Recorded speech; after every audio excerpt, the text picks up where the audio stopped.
Greetings and welcome to your Wednesday edition of Runescape Weekly. Magebit here, and we are testing out Facebook for the first time in our Restream profile here. We've got Twitch, we've got YouTube. Now we are also able to do Facebook thanks to the wonderful runegroup.uk, who is going to be sponsoring this starting Friday. Today's a test day. We're seeing if it all works, and so far, it looks like it's functioning, so that's a plus. So if you're watching this on Facebook, hello, and if you're watching this on other sources that are not Facebook, hey, you can try Facebook now if that's more convenient for you. If not, well, it's there. You know, change your mind or whatever. Anyway, let me unmute myself here in Discord. Welcome to the pre-show. Let me adjust this here and turn off the starting soon nonsense. I'll never have a proper alert system. Someday, maybe. We got DX joining us today. We got Pern as well. G'day, g'day. Two Aussies. How you doing, Pern? Yeah, not too bad, thank you. I picked up a couple of pets during the week, so... Nice, very nice. Which ones?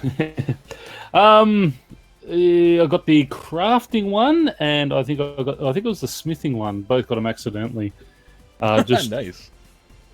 I know the ones I'm working for I can't get, but I'll just run over and do something quickly, and all of a sudden it's like, you know, it appears. And the mining one was actually funny because I was just doing my island. I thought, as I was running around looking I needed a golden idol crablet. And I found one of those, so I thought, oh, Beauty got that. And I thought, oh, while I'm here, I'll just empty the other salty crablets while I'm here. Mm-hmm. Or Aaliyah crablets. And so I started mine and walked away, made myself a coffee and that. And I've come back and I'm seeing all these congrats on my screen. I'm going, congrats for what? I thought, oh, you know, maybe I hit a mining thing. And I've looked in my inventory and it was, it was the pet. So very nice. And the crafting one, because I was doing a lot of fishing, I was... I made 100 urns and got it while I was making the urns. So it's always nice when you get that surprise pet, for sure. It is, but I still haven't got the ones that I want. Of course, that's how it works, right? You get all the ones you don't want. It took me like 200k experience to get the woodcutting pet and 23 million experience to get the one I wanted. Of course. Yeah. Well, I've got 25 mil XP on the fishing one, which I haven't got yet, and I am over 40 mil now on thieving, and still haven't got that one. So I was trying to hold off on getting 120 thieving. But I really want that pet, so I've figured, bugger it, just do it, get it, and see what happens. Best of luck to you. And we also have DX here as well. How you doing, DX? I know you've had a rough couple days. How you feeling? Yeah, I've had a rough couple of days. I'm feeling pretty good right now, but I think that's the effects of the pain meds.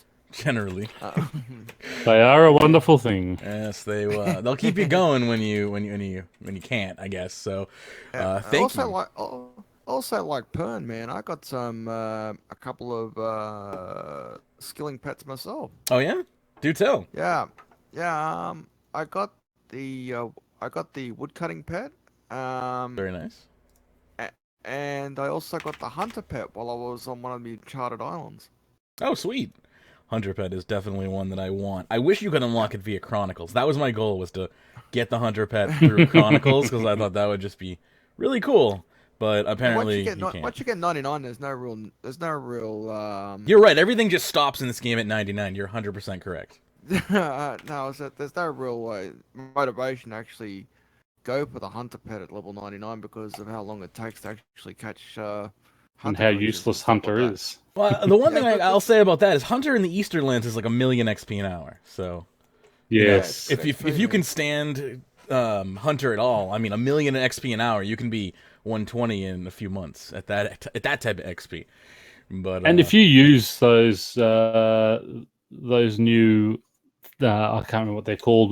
What we got at the end of Slisky's endgame. Yeah. Apparently they're very helpful down there. You know, when you traps collapse and things like that, just resetting them and things for you. So. Yeah. It's a combination of 3 different items: the Necklace of Shadows, the Ring of Whispers, and the combined Catalyst Fragment.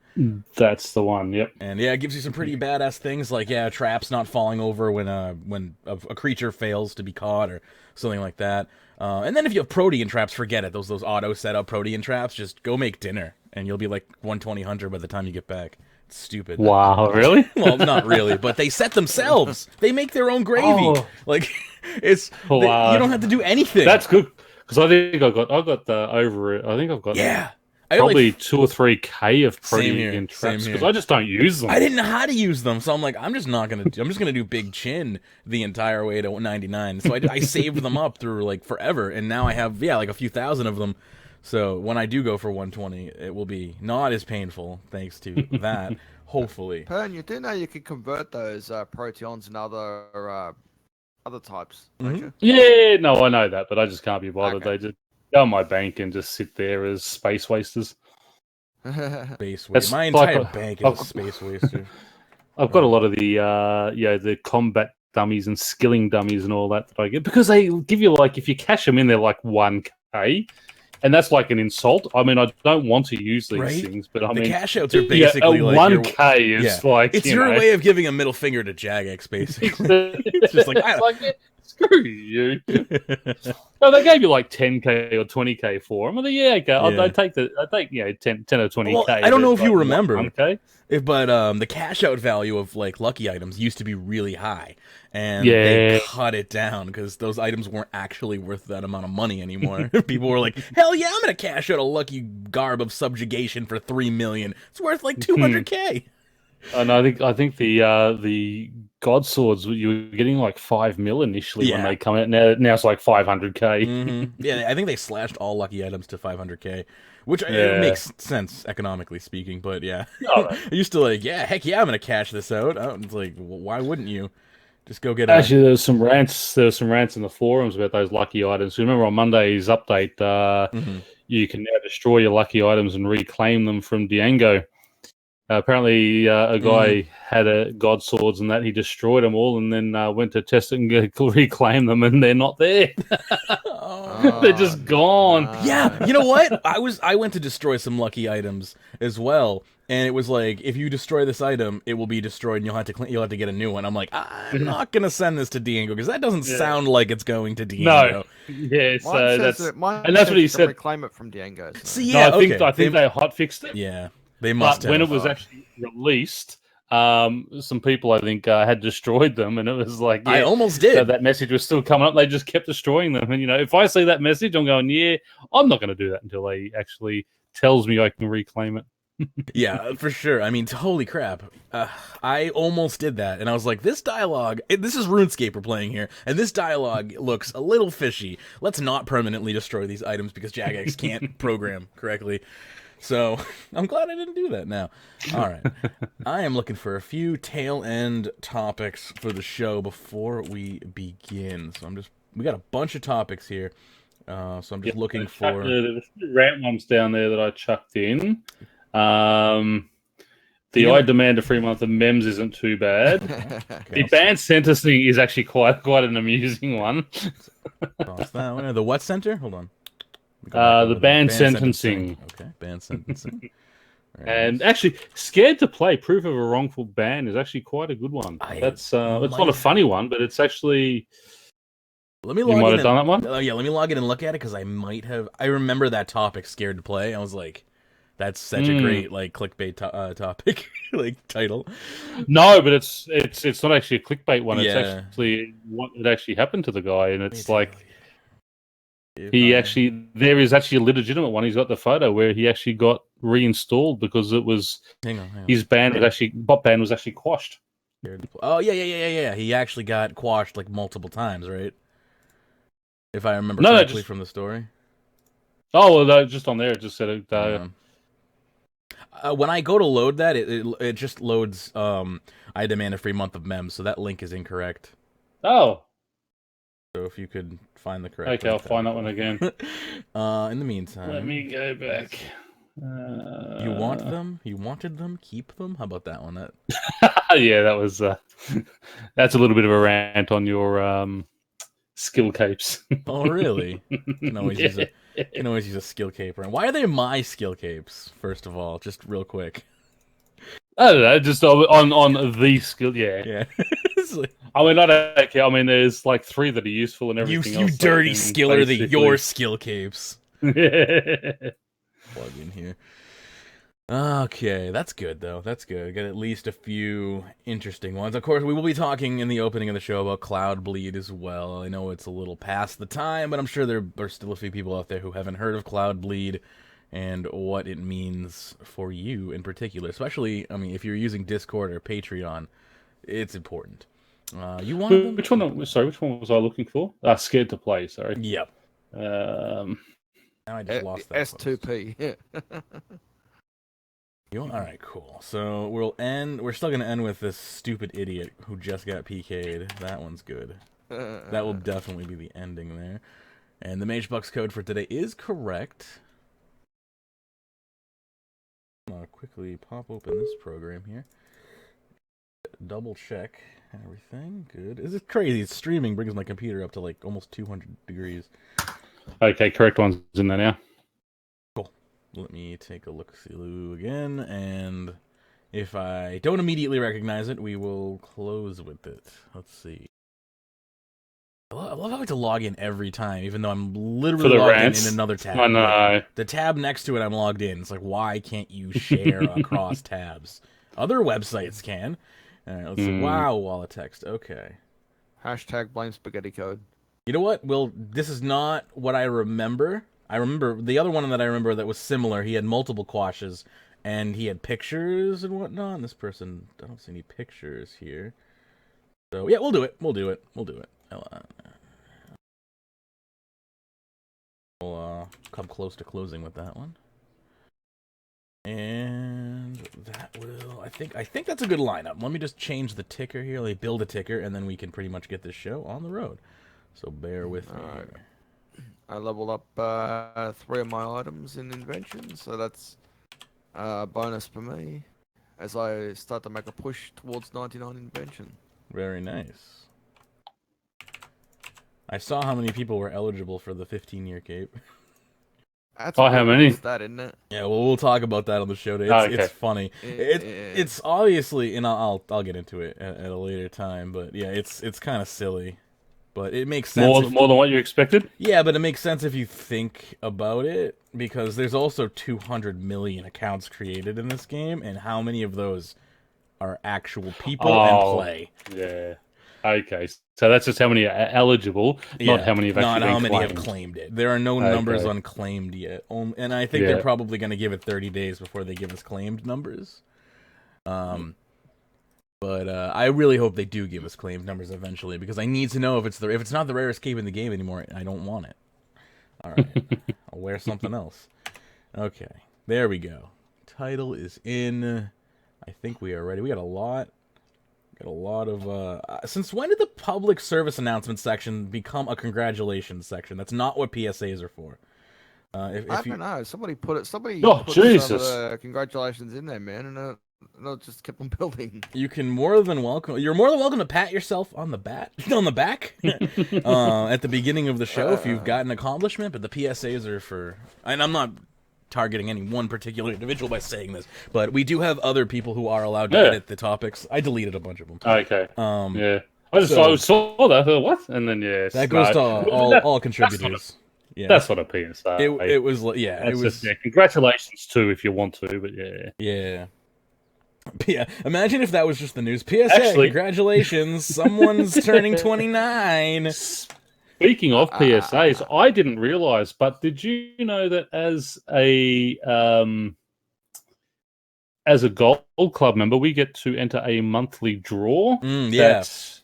I didn't know that. And I just looked at it. Gold Premier, and I had a look, and I just saw who won. Yeah, someone won. I got a message. The February competition. So I got an inbox message reminding me to enter. However, when I went to enter, I can't post on the RuneScape forums. Like, they're so... I just gave up. I can't make posts on the RuneScape forums. It errors out anytime I try to post anything. So just fuck the RuneScape forums, as far as I'm concerned. Weird. Well, they're so old and, proprietarily coded by a freaking 12-year-old they found.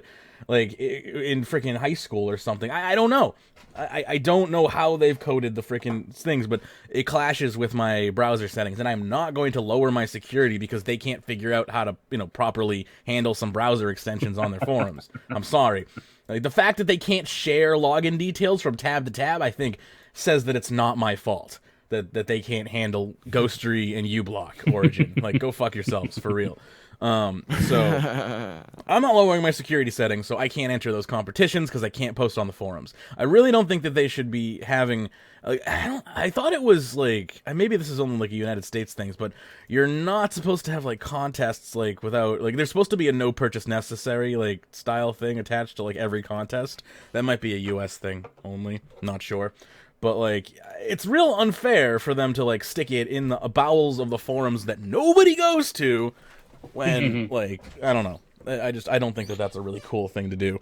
Well, I think it's just something that Kalea does herself. So just for gold members. So the first one, they started with a rune longsword was what you won, and the second one was Sir Owen's. February was Sir Owen's. So it was Sir Owen's shields. So I think they're just things you can get easily in game. It's just a sort of it's cool. A little time waster, but yeah. It's cool that they have those things because, I mean, they're real life replicas. Like, they're cool. They're handmade and everything, but I can't enter. Are they? Yeah, they're handmade replicas. Oh, I thought that was something you just got in game. No. Why would... I mean, you can get those items already in game. That's what I thought. I thought, oh, okay, you're just getting, like it's just sort of a little something like that. I didn't actually realize they were the... No, they're handmade cosplay items. Yeah. Okay, well, that's different then. Okay. I might enter next month now. Yeah, well, enter for me because I can't enter. It's very frustrating. Anyway, it's whatever. The chances of you actually winning are so low that I just don't care. Or, I mean, maybe the chances aren't that low because if they have to send out inbox reminders for people to enter, clearly people aren't entering, so who knows. Looking at the last one, only 230 people entered it. Yeah. So, I mean, I guess the chances aren't that bad, but again, forums suck, so I'm not going to... Anyway, I just updated the... So you'll never... Even if you did get to enter after that comment, you'll never get in there. Well, if they could program, like, decent forum software, then maybe I would be able to. All right, I just tossed the show notes into the YouTube description for those of you watching on YouTube, and we can pretty much get this show on the road, I think, here. We've got all the notes pretty much lined up. Those are the most recent patch notes from you, I assume, Pern, in our document there. Today is the... let me just... I don't actually... They are beautiful. Okay. It was a really short one this week. The whole video was like about 6 minutes long. Not bad. All right. So that's that then. Let me just pull up our intro music, and then we can get this show on the road. Are we going to be talking about the quest today, or are we saving that Friday. Because Friday? No worries. Give everyone a chance to do the quest. And we'll cover it on Friday. Yeah. I personally loved it. It was great. It was lighthearted. So did I. I thought it was fantastic. Yeah, I hate the penguins. And then that was exactly. I thought that was my favorite penguin quest out of all of them. And I mean, I used to love the game Mastermind, so that puzzle was just my old Mastermind game. I loved it. You and DX both immediately got to the apparently, I don't know, I just didn't have that game growing up, so I was like, what is this? And then chat did it for me. So, luckily we had some intelligent people in the audience when we were streaming. But I cut my video because when I first did it, I looked at it and I thought, well, the white obviously is going to be the correct one because it's the bright ones, like it's a light. Yes, it's on, grey, it's off. So I thought, so I've gone through, got them all white. right, Beautiful. Get up to the end and go, oh, hang on. And then I hovered over the other thing and said, grey is the correct and white. I said, wow, that sort of seems a bit weird, so I redid it again. I cut that section out because it's like okay. What? Oh yeah, that was I was kind of panicking because I was like I didn't understand what was going on, and then people started people in chat were just like, all right, just do this, and I basically eventually just gave up and just started following people's directions. such an easy puzzle, but it's a logic puzzle. That's what I loved about it. There was a lot of you can work those out fairly quickly if you sort of that probably. I'll be honest. That puzzle probably would have taken me about 30 minutes to do, if I had done it myself. Just because I've never seen one of those before. I had to work out what the logic was, and I didn't know there was a little question mark box. Like, for whatever reason, my eyes just didn't see that there was like an explanation. So I didn't see that at first either. I just went through with, okay, and I thought I'll just click a few. Oh, okay, and I've sort of worked it out. That okay, and okay, that's stuff. My brain went immediately to the puzzle and just ignored everything else, which that's the opposite of what they teach you on how to critically think. But whatever. Anyway, we'll be covering the quest in full. We'll talk all about it in dirty details on the Friday show. So stay tuned for that. Get it done if you haven't. It's not easy to just say get it done if you haven't, I suppose, because there is actually a long quest line behind that you got to do all the other penguin quests, which are not as fun, I have to say. Do you have to do all the other penguin quests? It's a master quest, so I assume it requires the previous quest. Yeah, I'm pretty sure that was the next in the series, and I could double check and see what the requirements are. That's okay, because people were saying on the I should remember because I read it out. I think it was Some Like It Cold was whichever quest that was. If Some Like It Cold is the prereq, then all the other ones are the prereq for that. Because Some Like It Cold follows into the other one, which will Hunt for Red October and all that nonsense. So it's just it's just the next in the series, which means quests. It requires Ernest the Chicken, Some Like It Cold, Hunt for Red October, Cold War, and Sea Slug. And Sea Slug is annoying as shit.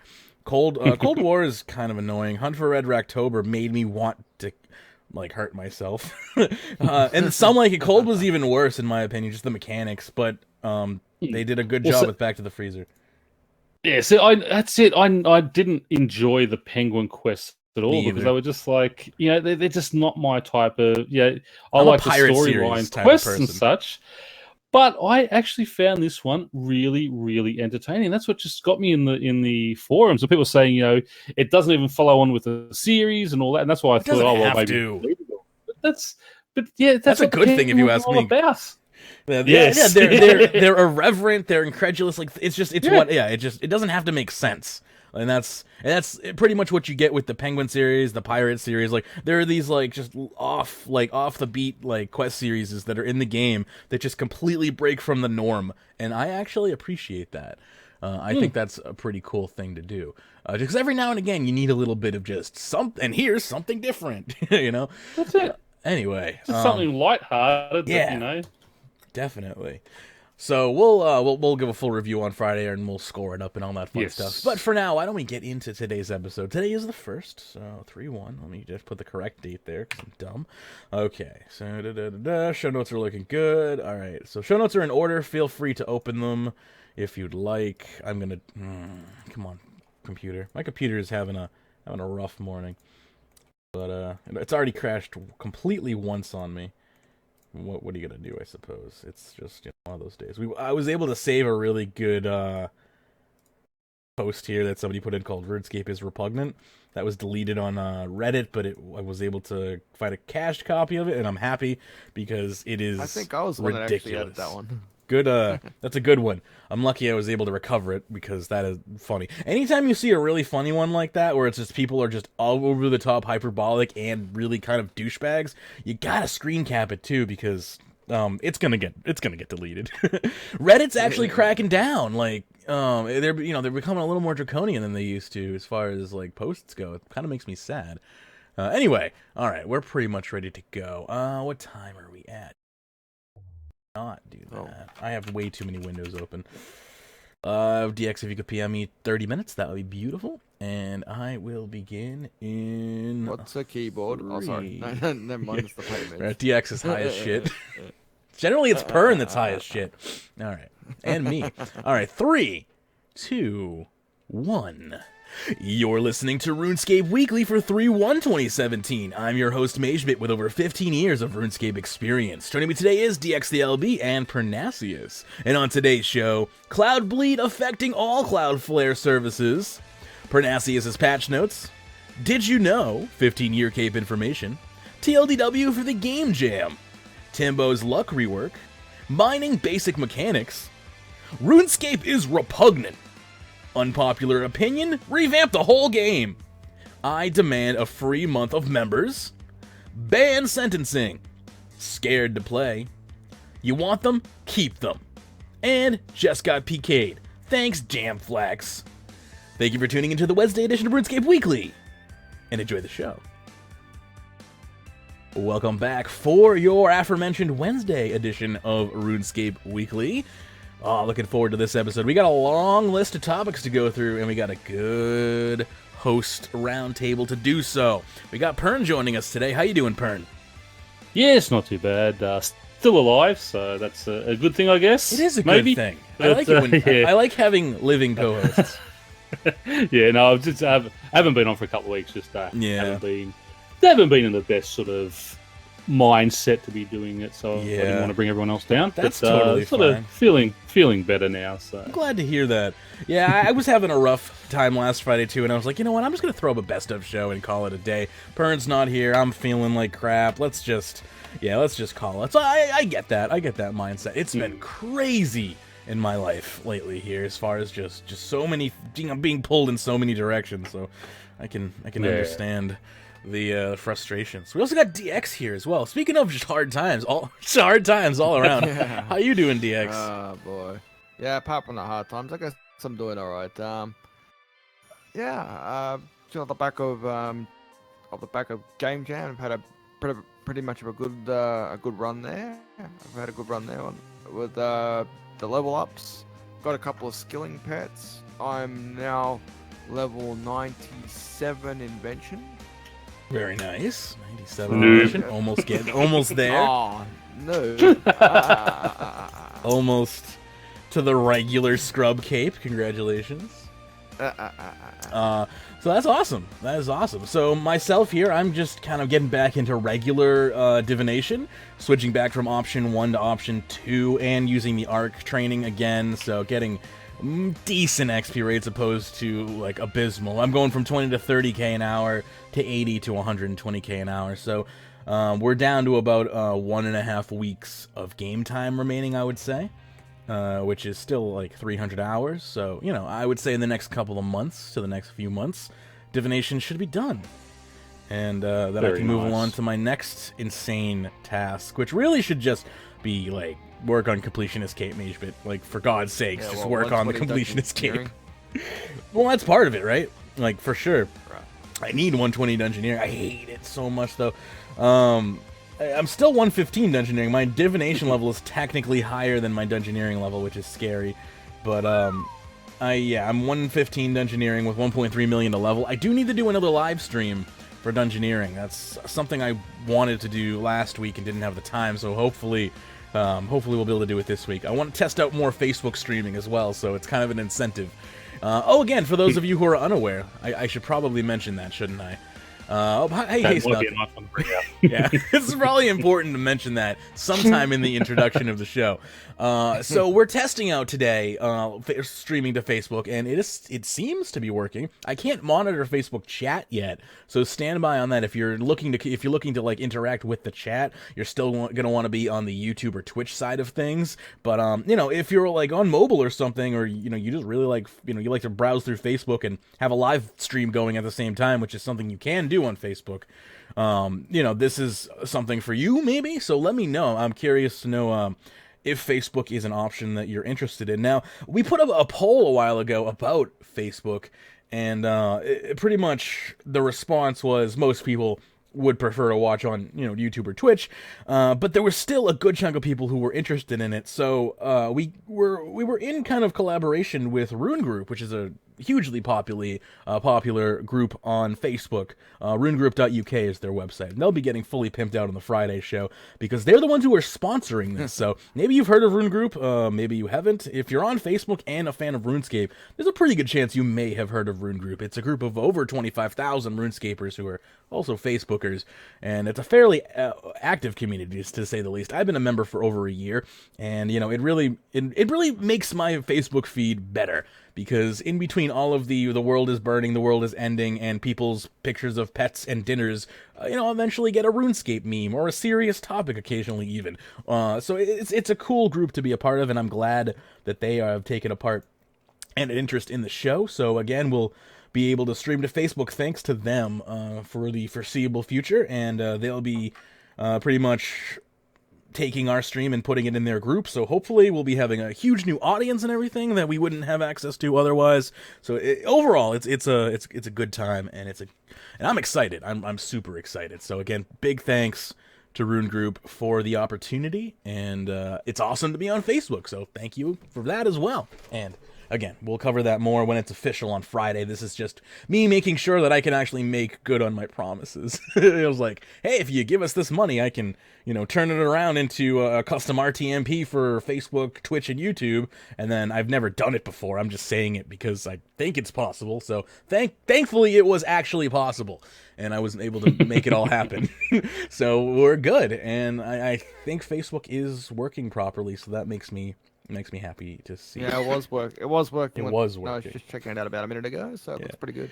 Yeah, I'm trying to keep an eye on it as well. It's one more dashboard I have to keep an eye on. Do you have any idea how hard it is to keep an eye on like 4 different dashboards, 4 different chats, and do the show? It's like I'm doing the job of like an entire moderation team. My head is kind of hurting.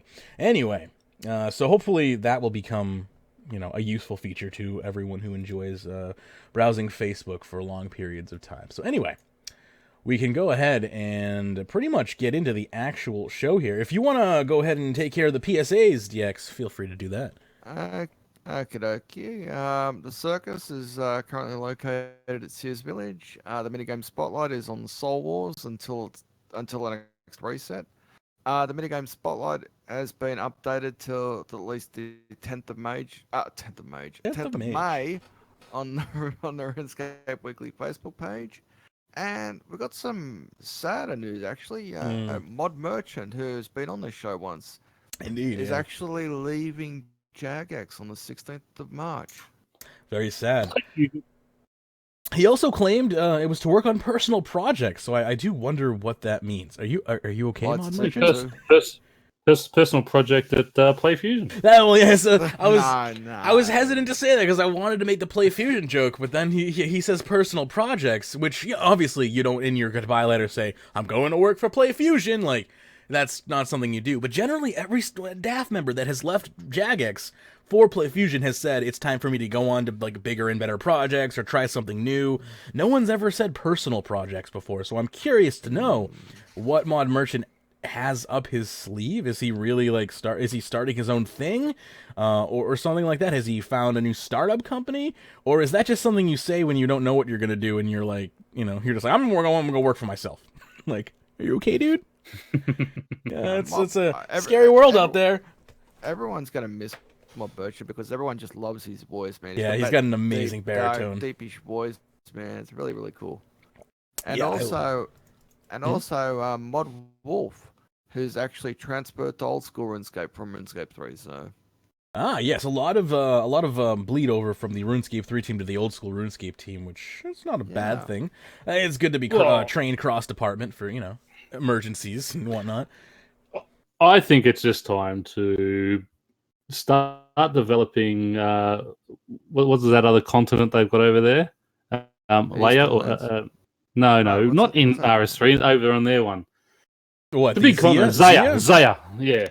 So start developing that in the RS3 world, and then just shut it down because they're getting so. Just shut it down. Everything they shut it down. do everything they do. That's so easy. They've got auto dropping on everything now. They've got they're just doing everything. So it is the true easy skate. You want to know what I think about auto dropping? I think old school auto dropping is just logical progression. They talk about it's not easy scape. It's they complained about us having an ability bar and being able to drop things. Oh, it's so easy scape. Oh, and the carry on they made over that, and they've got it over there. But no, it's okay because that's on old school. Well, it's because it's not an ability bar. You got to press down a key and everything. It's so much more work. But What I want to say about that is, this doesn't surprise me. People talk a big game, but they don't mean it half the time, or they talk a big game and it's only really like 2 or 3 people talking a big game. But what people really generally want is ease of use, and it's going to happen no matter what. This to me is just logical progression of old school RuneScape. This is how a game evolves over time. Oh, I know. And they deserve it, because this is exactly how they, act as a community. No offense to the, exactly, yeah. It's just like, it's silly. I mean, and we shouldn't say there is a fair chunk of decent people over there as well. I mean, they do have more than their fair share of arseholes, but as a general, I mean, there are some nice people over there. So. Oh yeah, definitely. I mean, I personally know some great people from the old school RuneScape community. I have nothing against them as a whole, but I do like to pick on people, like when it's harmless. when it's harmless fun. They pick on RuneScape 3 all the time. It's a mutual. It's like a sibling rivalry, if you will.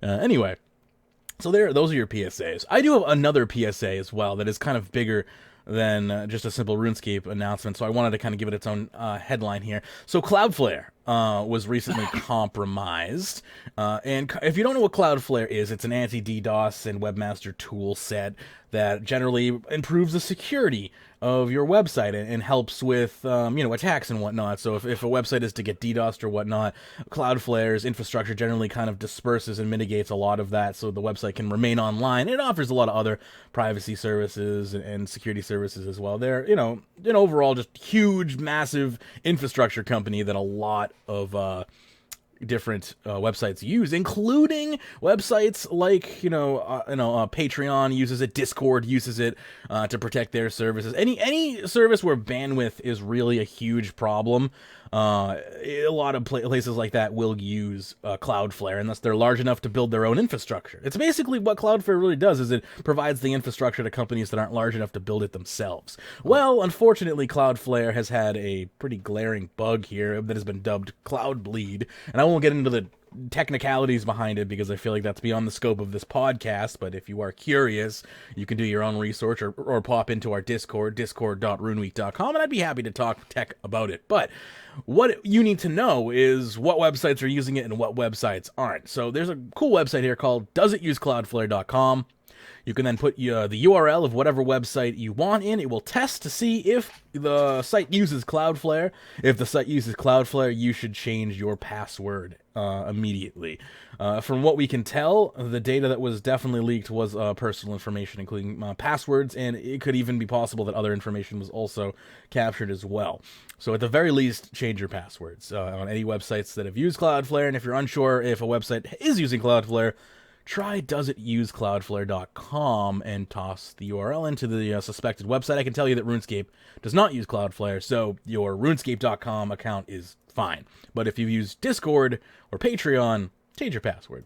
And there's plenty of other websites out there that also use Cloudflare, so check them out. There you go. That's all I got for that. So, any thoughts? Just another freaking internet attack, I suppose. There. Well, that's it. I mean, it's just like, well, just another one. It's just. I mean, you should be changing your passwords on a fairly regular basis. Yeah, at this point, if you're not using a password manager that has like easy, just generate a new password. Basically, at this point in your life, you're doing yourself a disservice, really, because I'm finding I have to change my password like every few months, if not sooner, with all the freaking exploits that are going on these days. We are not that far into the show, maybe like 5, 10, maybe 15 minutes. Just finished the PSAs. We're about to do Pern's patch notes here, unless anyone wants to interject before I start this video. All right. Yeah, just sending a shout out to our mate Gmaster323, who also is going on hard times. He's going under the knife today, but he's back. Oh, very good luck, Gmaster. I hope you recover well. So on that note, let's jump in to Pern's patch notes here.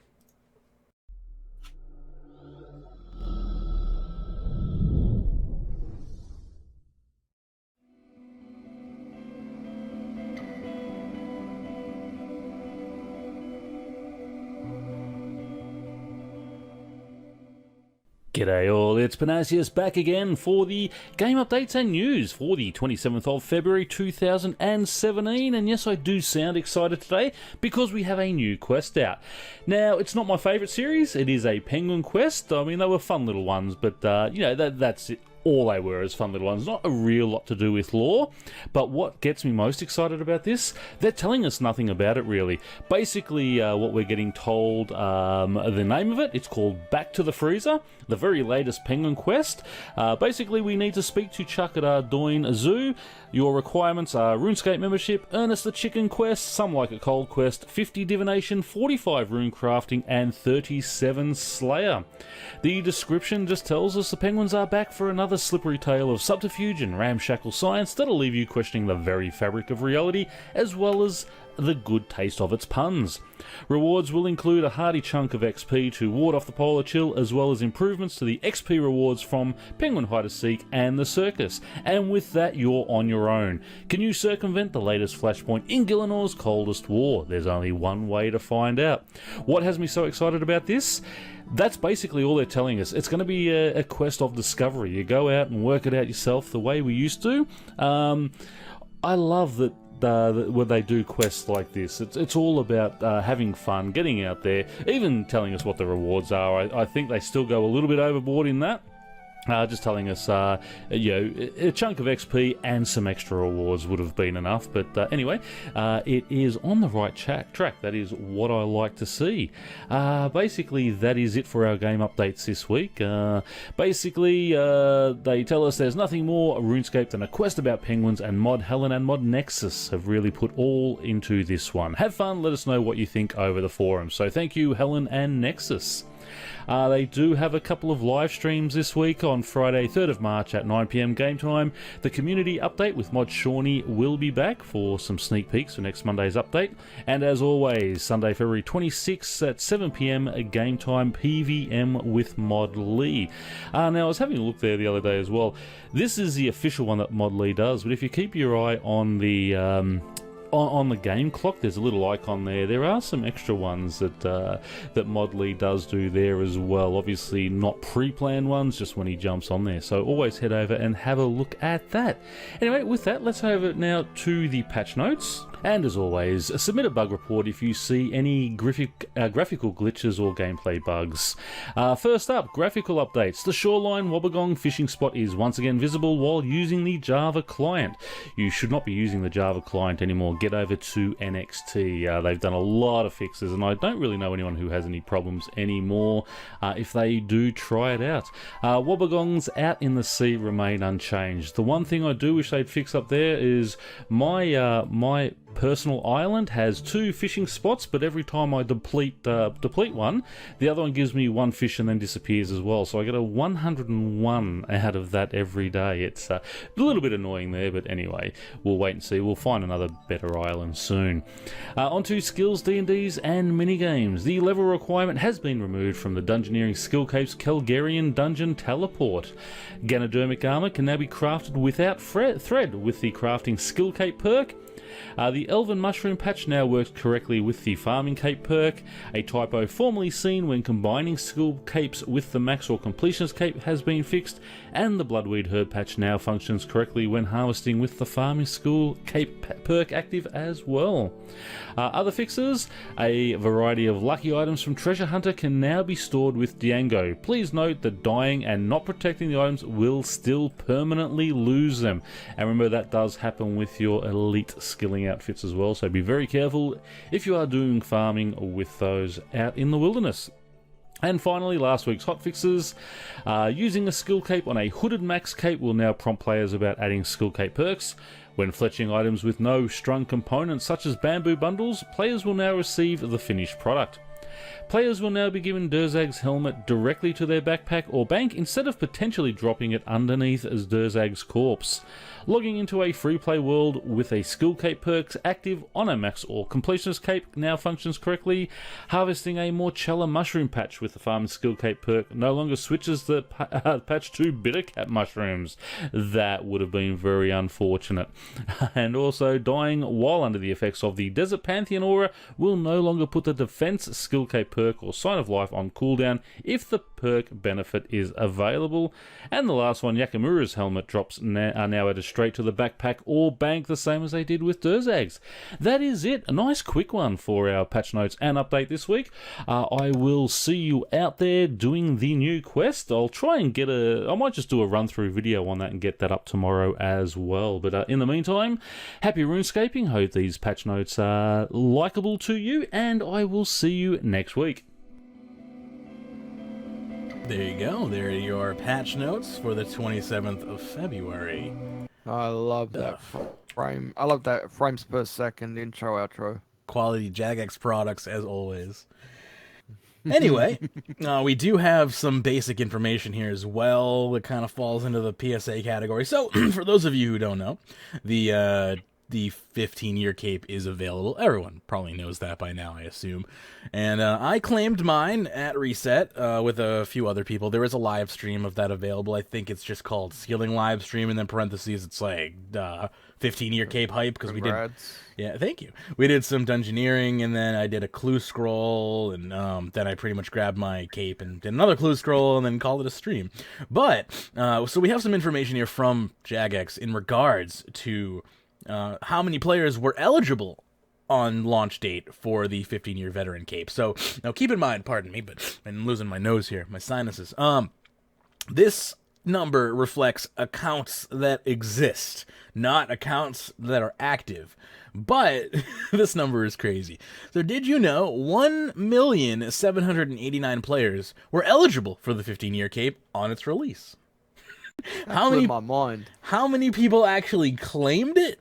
I don't know, but I guarantee you it was nowhere close to that number. I guarantee you like 75% of those accounts the people don't even remember that they exist, or would even remember the details to recover the account at this point in their life. I would doubt there would be more than sort of 5% who could actually claim, or who will actually be claiming it because of either bans for botting, or lost accounts and made new ones because how old they were back then, and account security and things that we had back then where we just didn't protect things as much. So I reckon 5% is being generous. I reckon we might have maybe 10,000 people getting it. Yeah, I'm hoping that in the next 30 days, once they give everyone a chance to collect it who has earned it, I hope that they release some form of numbers as far as total capes claimed. Total capes claimed. I've been doing that a lot more recently, switching my volume, my freaking, I hate that. Yeah, total capes claimed. Within 30 days or something, because I think that would be interesting to see, is it actually, where does it fall as far as rarity on, the scale of cape rarity in the game? I want to know. So I'm hoping we get that information within the next, month or so. But as of right now, imagine if everyone claimed that cape. This cape would be like up with the cooking cape.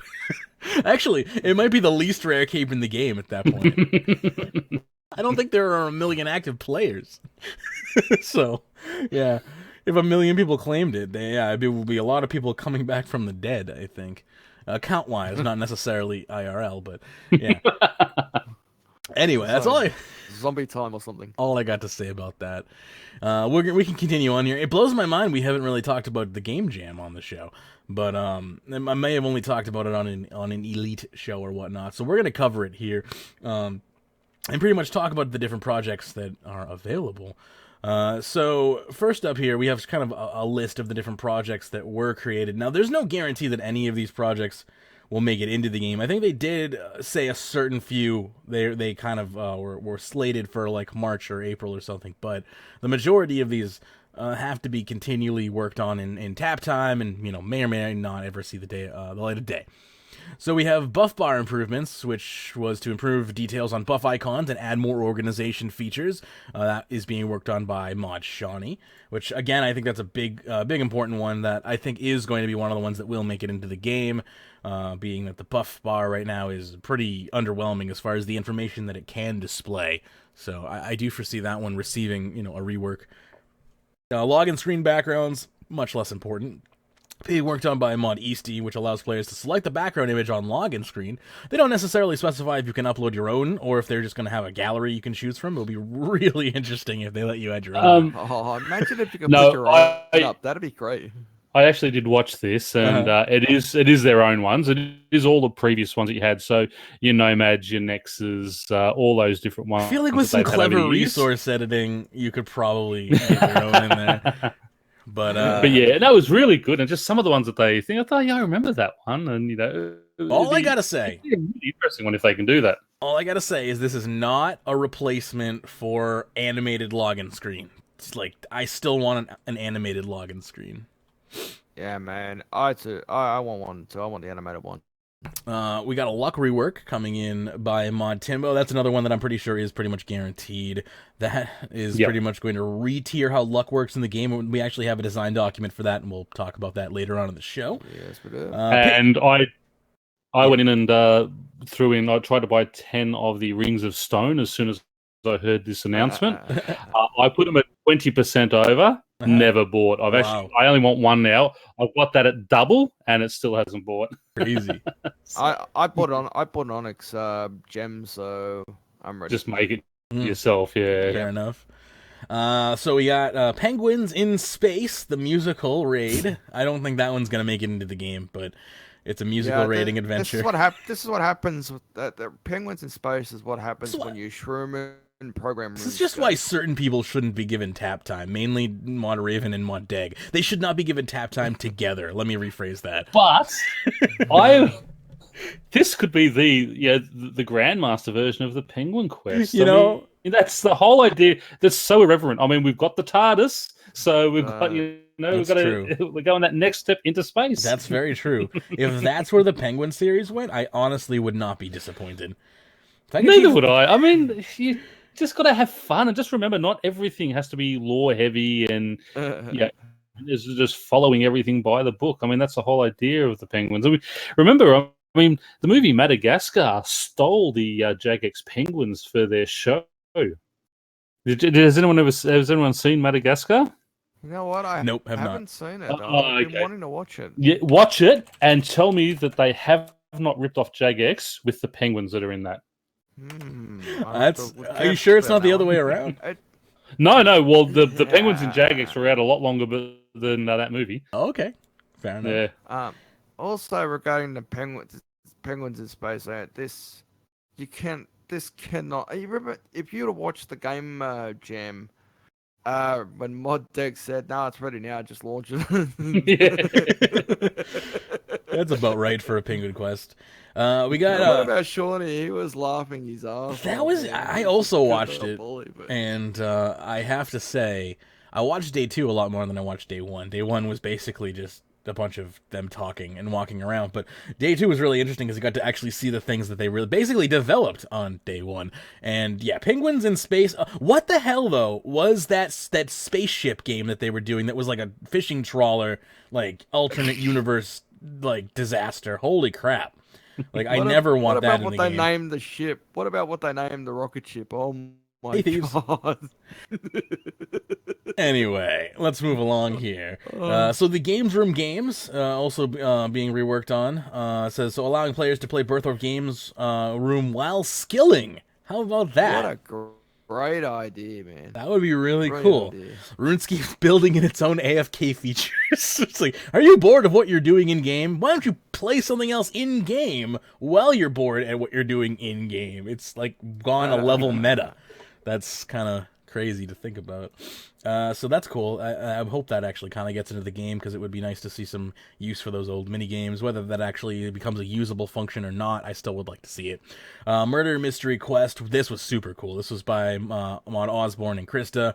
Use a search function to help solve a murder mystery story. I love stuff like that. Like they're kind of like text adventure puzzles almost.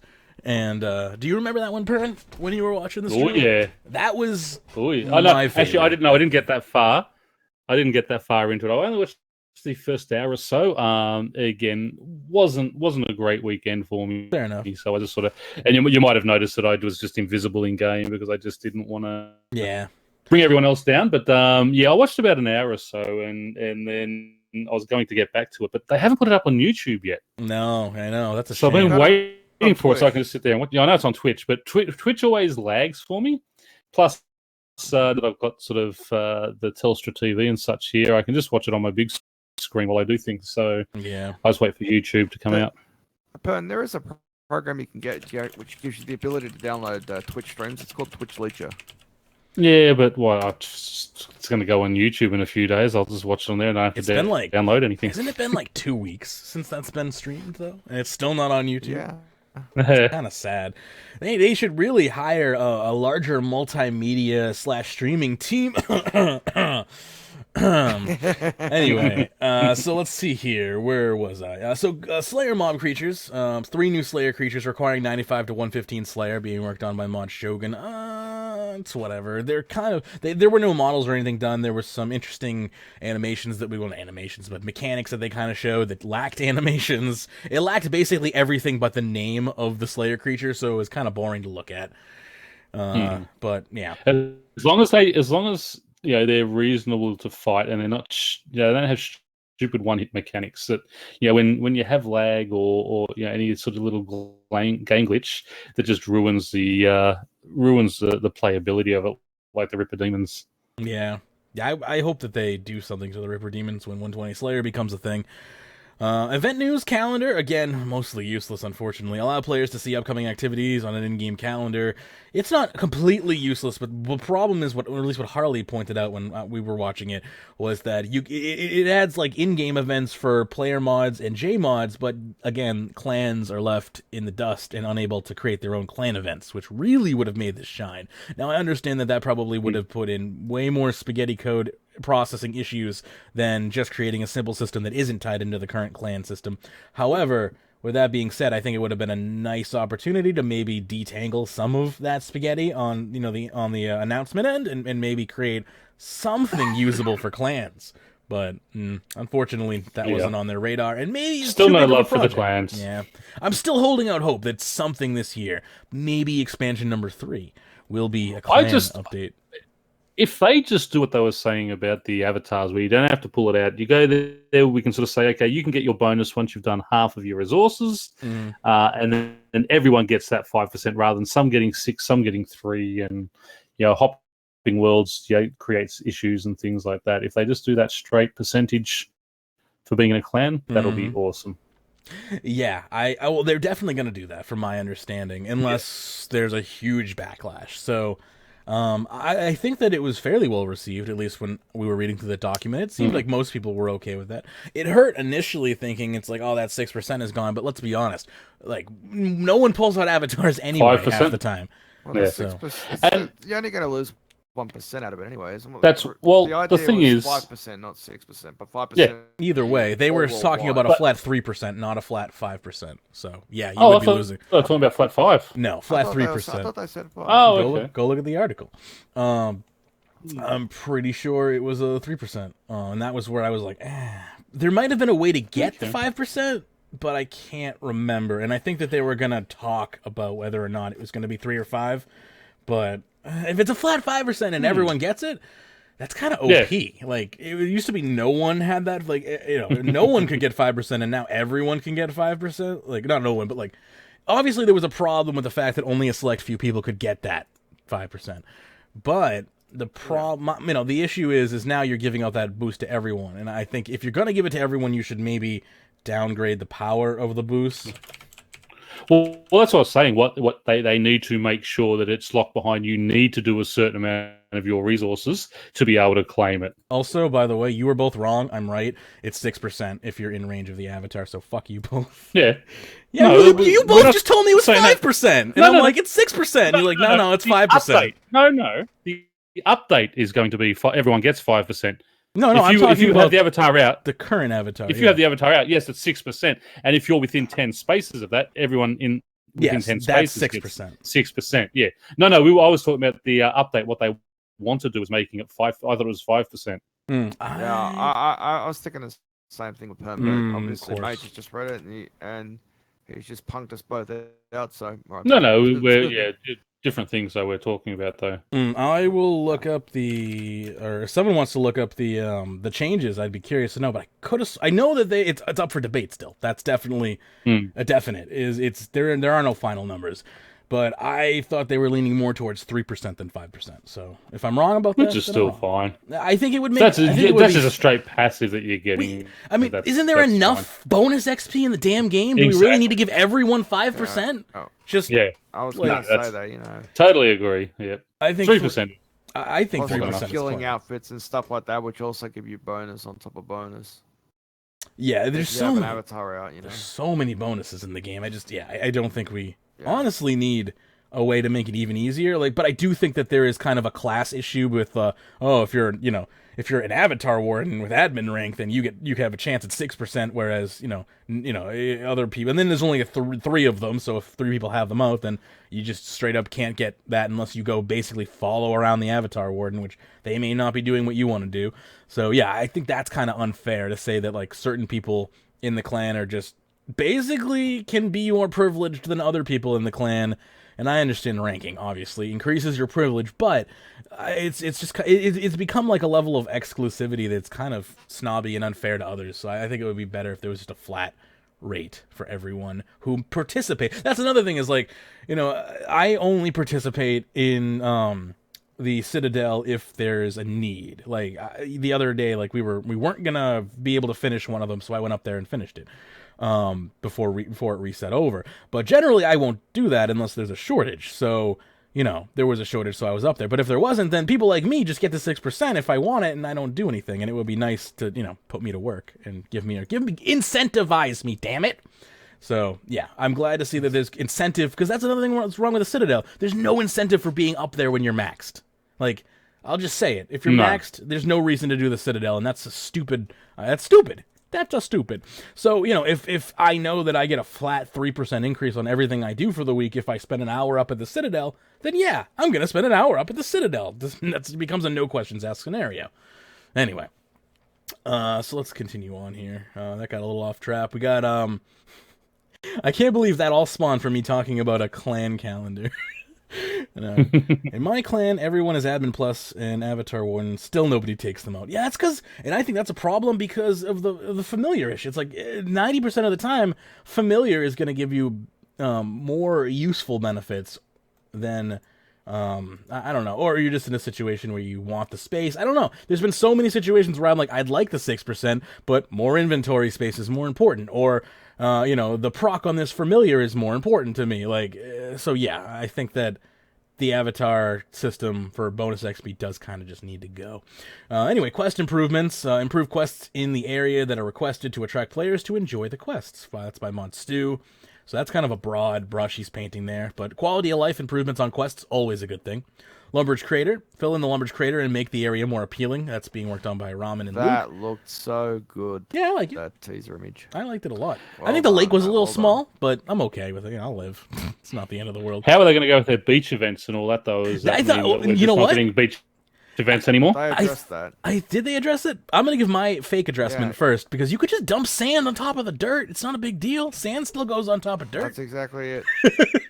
That's pretty much the logic they're going to use, mate. Of course Okay, so they are still going to do those events and things. Okay. Yeah, yes. Luckily. I just think Lumbridge Crater is the perfect area to have all these community-type events. And, I love the Christmas events when they're there. And that's why I do think the one thing the Christmas event this year sort of missed out on was not being at Lumbridge. You sort of...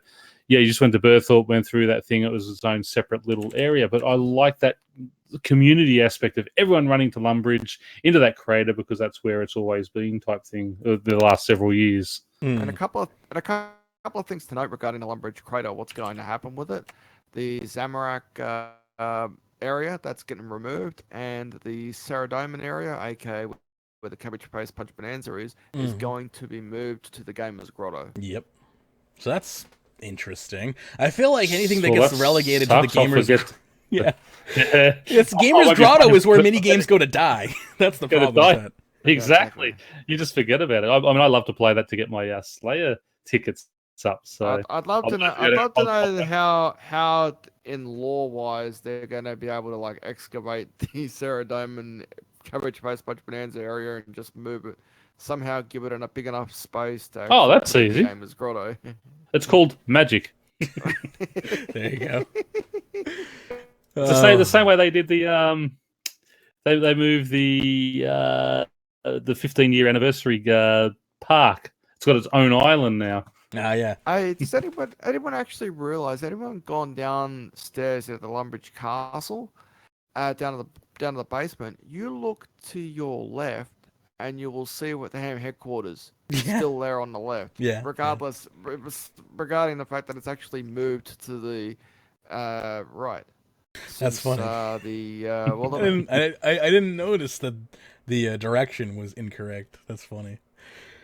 When did that change? Do you remember? It changed on the Battle of Lumbridge when Gotcha. RuneScape 3 launched. Gotcha. They forgot to change that one area. We got a few more here I'll run through. And then Snellcat has just brought up that there's a new dev diary available, which is in video form, so we could just play it here. We can go over this. It's the achievement system. So how long is this? Let me just check here. It's only 5 minutes. Okay, so we'll do that after we do this TLDW real quick, and we can react to that real quick. But let's finish up with this article here real quick. So again, Mod Mohawk working on interface pets. Mod Nin working on NXT legacy features. Right now, this legacy feature. This is a cool one. Feature. Yeah, the legacy feature here is all the grand decorations. That is what I was always miffed about. You know, when the difference between Java and NXT, that was a big difference, and that I reckon that's probably one of those reasons a lot of people ain't switching over to. So one of the issues here is you can't turn off ground decorations right in NXT, and this is something that's being implemented to give you that option to turn off ground decorations. Yeah, so if ground decorations were breaking your frame rate, and also the textures as well. Yeah, it's super smooth and stylized. So there are people that I think that also just like that art style. So if you like super smooth and stylized art style, you can kind of make the ground look like that, I guess. I don't know. It's not for me, but it's for people, or it wouldn't be being done, I suppose. Skilling outfits, of course. Mod Ryan working on that. That's a definite to be entered into the game, getting those outfits basically through mini-games and other type of activities, which I approve of. Virago Quest being worked on by Mod Ryan, Ramen, and Ollie. Well, so that's going to give you some lore to why Virago exists and whatnot. So that should be interesting if you care. I personally have seen Virago once in my entire life, and his lore does not really appeal to me due to that fact, but I know he's a lot of people's favorite bosses, or former favorite boss. What about that Falcon Punch from the World event? Yep, that was Virago something he did. So that's something that may very well come to fruition in the next few months as a TAP project. And finally, my personal favorite, I think, of maybe the entire Gamejam, Aura Bag, being worked on by Mod Harrison. Gather all auras into a bag and allow for easy access and more bank space. Bank space. So delicious. So I'm really looking forward to that one in particular. There's a lot that I'm looking forward to. That's probably going to be one of the most practical ones for me personally. Anyway, that's the Gamejam in a nutshell, really. I don't want to go... I guess we can go over the luck rework, right? I guess that's kind of important as well. So luck rework is being worked on by Mod Timbo. And it's basically creating a new drop table for the different styles of luck here. So you're taking your Ring of Wealth and you're splitting it up into 4 different tiers, basically, being the original Ring of Luck being tier 1, then having a tiers, I see a tier 3 and 4 here, so apparently there just is no tier 2. Okay.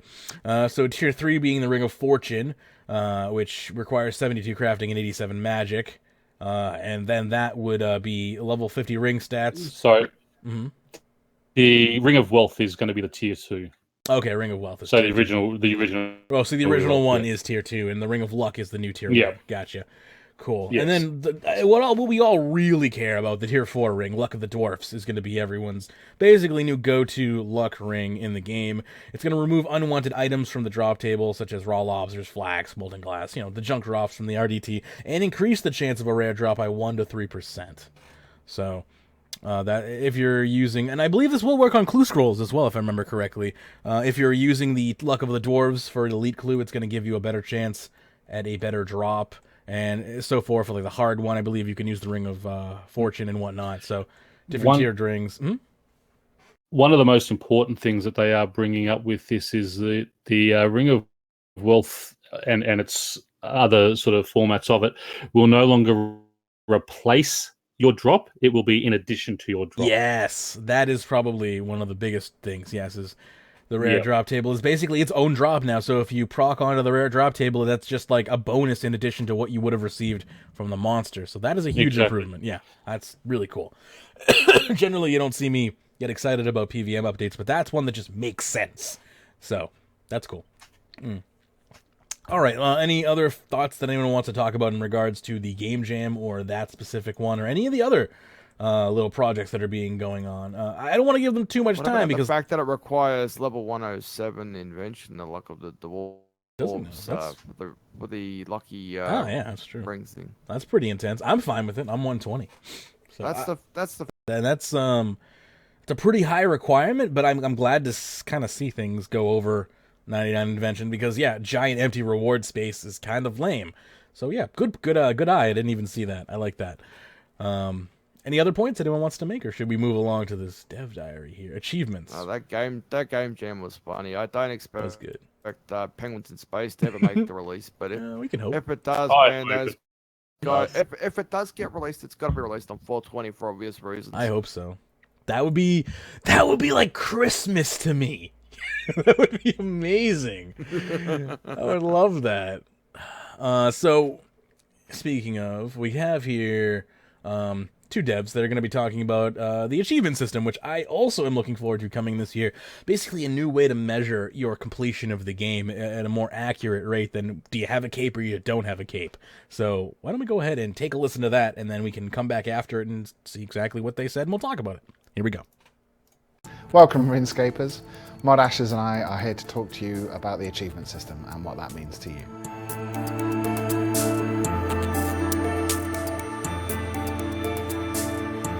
So, Ash, why are we changing the achievements? Or what are we doing with the achievement system?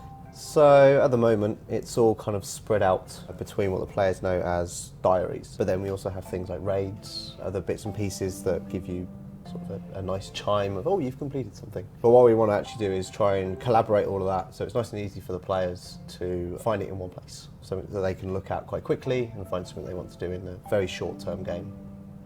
Okay, how are you planning on making it easier for them to find something to do there? It's going to be something similar. We're toying with the idea of potentially putting another parent interface in, which might actually sort of expand the ribbon a little bit. So I guess obviously the players, if you don't want that, let us know. Other than that, it's looking somewhat similar to the diaries as they see it currently in game. We're not going to try and stray too far from that, but we're going to try and collaborate it all so it's all in a nice sort of layout. You've got nice categories that you can choose between. For instance, you've got like your areas now rather than you've got a drop down for each actual area. That will now be an area category. We also have things like the completionist sort of capes requirements and stuff will be another category. D&D, skills and that sort of stuff will all be nicely tied into one sort of section and you can quickly browse through it. You can find stuff that you need. So is there anything else that's coming out with the achievement system?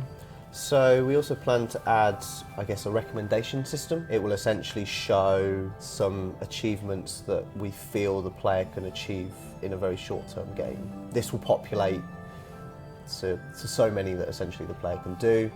You will also show the last sort of achievements the player has already completed, and within that we can kind of get a slight idea of what the player's up to, so we can recommend certain achievements for them to sort of go and do that we feel are very short term, going to be very quick for them. They can pop in, do these, get back out if they want to, or move on to something next that essentially will show up for them.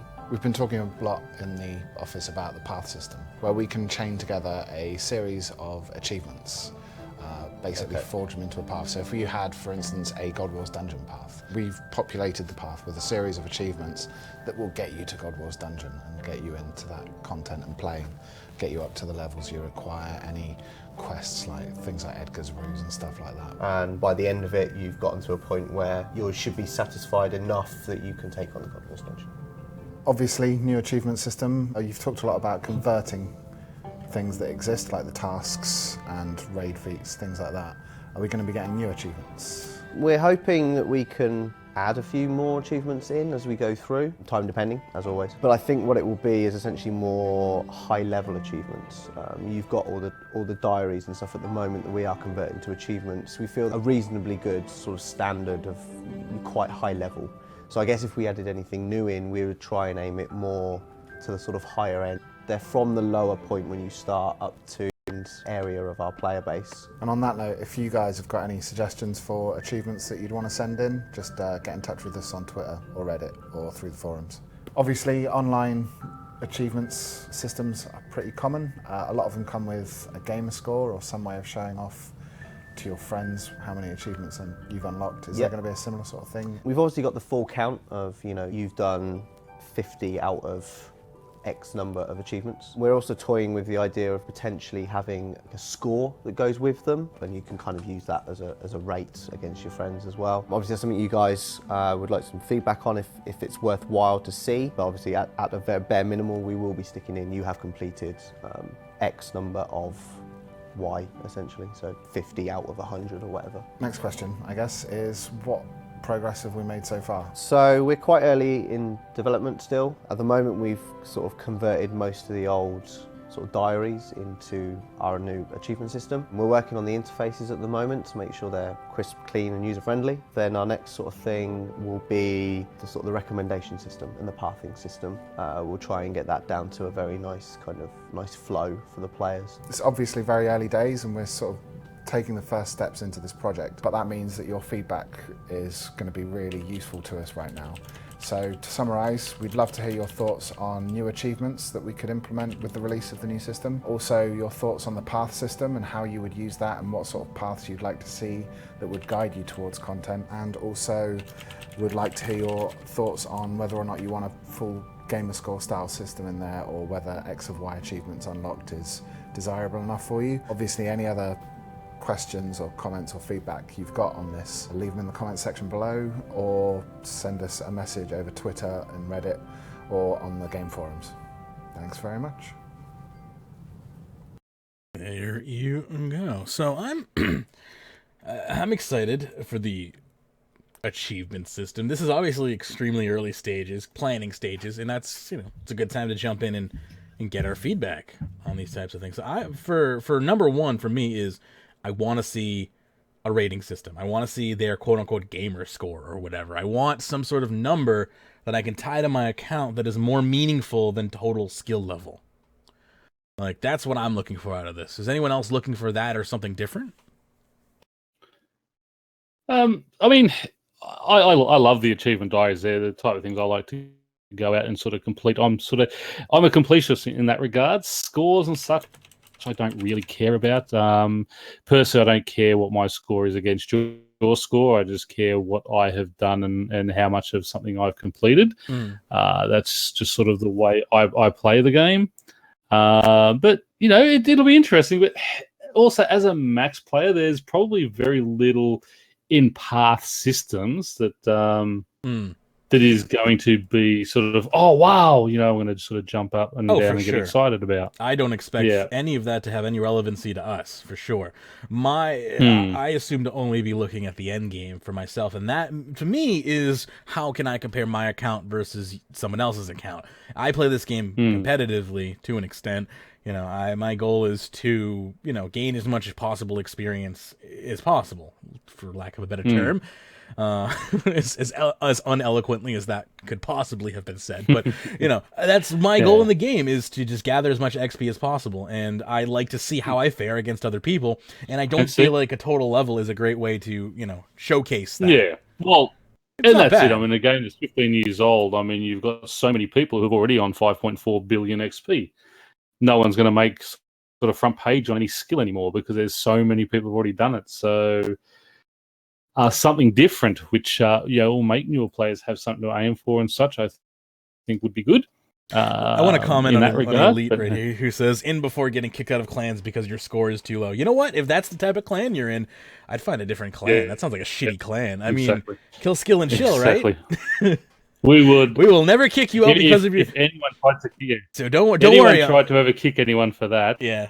they in won't the- be in the clan for long. You're in the themselves. right clan, Elite. Don't worry. We're not going to kick you out if your gamer score is like 69 or something. In fact, we'll probably promote you if it's that. But yeah, no, for real, like, With the score of 69, you're gonna shoot right to the top. Sorry. Pyrnassius hands you the crown, the golden key. Just like, see you later. Guess you win. No, but for real, like, yeah, exactly. Like, and then you know what? That's the sad reality of some clans for sure. I know that will be the case. That yeah, there are going to be a bunch of elitist snobs out there who are like, huh, your score is below. Yeah. Remind me after the podcast. I would tell you a great T-shirt I saw the other day. Okay, will do.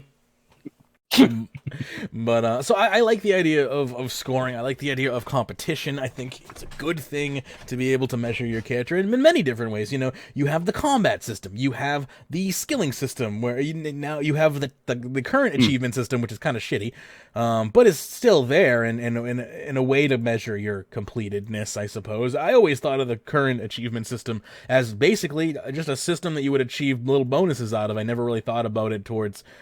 at least in a sense of yes, this is me working towards the completion of the game, which I feel like this new achievement system is more so, you know, you're working towards the completion of the game opposed to just the completion of, you know, tasks in a certain area of the game. What I'm trying to say is the current achievement system feels very disjointed, and it only matters for whatever area you're in. And this new system, I feel like it has the opportunity to go beyond that and expand to an area where it's about your character's development, your personal development, more so than it is about unlocking bonuses in certain areas. So that's kind of what my hopes are for this update, but it's a little early to tell for sure one way or another. But I hope that, you know, this feedback is valid, and I hope that to hear similar opinions from other people. And I'm also hoping to hear opinions that are completely different. I really want to see what people think that this system could be, because right now it seems as though they are leaving it pretty much, you know, open. As, you know, it's an achievement system. We wanted to gauge your character in some way, shape, or form. What do you got? So, like, I'm interested. And this is the one type of thing that you do want to have good, sort of good customer feedback on. yeah. Because, you know, that is solely for us. It is just a scores thing, and as I said, a pass system for the actual player base, rather than we want quests to do this. We want, you know, a boss that does this. I wonder how many people would argue why we need a prestige system. We don't need an achievement system. As I feel like a prestige system might. Well, in the prestige system, I mean, that's been shot down that many times. I don't think they're going to try and introduce that again. But that's where something like leveling up a pet or something like that should be. Yeah, have something that you can sort of siphon that XP in over 200 mil. You know, because end game, as I said, once I sort of, if I get, you know, 200 million enough of my favorite skills and the other ones that I don't really care about, that's sort of when I quit the game, because I have nothing to set myself a personal goal for anymore, because there's no way to, you know, to sort of see how it's going anymore. Whereas if I could then siphon that extra XP into something else, well, then I'm leveling that up and I'm seeing progress. For sure, right? Like, that progress is one of the most important things. And if I no longer feel like I'm making progress, then the game has pretty much gone stale, right? Like, there's no reason to play. Yep. I don't think I could level it. All right, I don't think I could train a skill beyond 200 million for that reason, right? So I'm hoping that we still do see something along those lines that do help people go and beyond that. I don't think it's immediately needed, and I think that's why the prestige system keeps getting shot down, because I just don't think there are enough people in that boat, and there's enough people in the other boat thinking, I have so much to do already, I don't need that extra pressure. That, you know, that's probably likely that we won't see the prestige system raised again anytime soon. The only reason I bring it up, because it is kind of it's that completionist mentality where they kind of want, you know, that end game content, and I feel like the achievement system is kind of an offshoot of a way to kind of reward you for reaching end game, or, you know, end tier, if you will. So I don't know. I just thought I'd bring it up. Anyway, we can move along here. This I am excited to get into. Like, I'm super excited because we're back on it.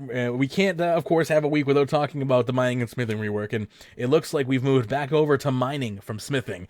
So I would like to see how he could possibly describe mining more than has already been done.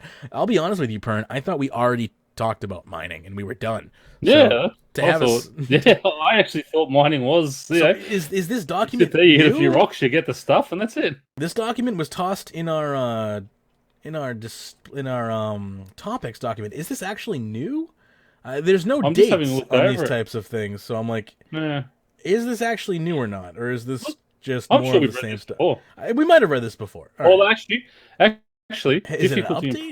Maybe, it might be an update because I don't think we actually read that out. I think I heard them talking about it in the original one about your strike rates and things like that. So it's not that long anyway. So let's read it. All right. So I don't know what's new and what's not new here, but there are areas that say updates and whatnot. So I suppose we'll just plow through it again. Yeah, because I remember talking about hardness. Yep. Mm-hmm. I remember a lot of these things. Hardness and penetration. Yeah, yeah. So there's only one section called updates here, so let's just take a look at the updates, I guess, and see what they have changed, if anything. It's not a very large update section. It's just they added a new mechanic to make banking ore easier, so that's interesting, I suppose. We changed the recovery animation mechanic to every X strikes rather than always after an ore, and added a small benefit from strength and agility to mining speeds. That's really cool. Finally, a use for the strength skill. Use for agility. And agility, Use for agility. I guess the strength skill technically has a use. It's just misplaced, in my opinion. Go ahead. Just on that Imcando, on the banking system, that they do actually give that a good explanation down further. Oh, okay. Well, let me see if I can. Where at? Imcando pick sides. Okay, Imcando pick sides. The Imcando dwarves were sophisticated spellcasters as well as skilled miners and smiths, and used magical mining carts called pick sides to quickly transport ore between locations. In recent years, enterprising humans have set up a network of these pick sides around the world to make mining much more efficient and profitable. Each mining spot has one or more pick sides, which are cylindrical crates located somewhere within reach of the mining rocks. The pixies store a certain amount of ore, after which it must be teleported away to be emptied. The amount of ore stored depends on the ore type, but corresponds to about 20 to 30 minutes of mining depending on the level of activity. Once the Pixis is full, no ore can be dumped into it. At this point, the player can click on it to teleport themselves to the nearest bank, along with all of the Pixis, which is then automatically and immediately deposited into the bank for them. The Pixis is now empty, but the player will have to return to the mining spot using their own methods. So it's kind of like a one-way trip back. I do hope that this teleport option will have. We'll have to charge it up with runes or something like that to, give some runes a bit more of relevance again in game too. I suppose. Your lore runes or something like that. Have something where you need to sort of charge those up. Bizwax will certainly, because there's too much. There's too much what? Not Bizwax. Oh, just actual runes. Just use actual runes. Who does that though? You've got to charge it.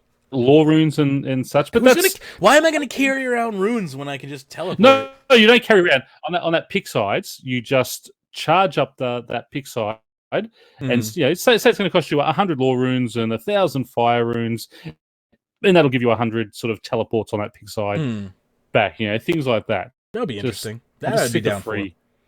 Yeah, sick of free stuff as well. I never thought I'd say that, but in RuneScape, well, I mean, I want to go and make runes and have them be relevant.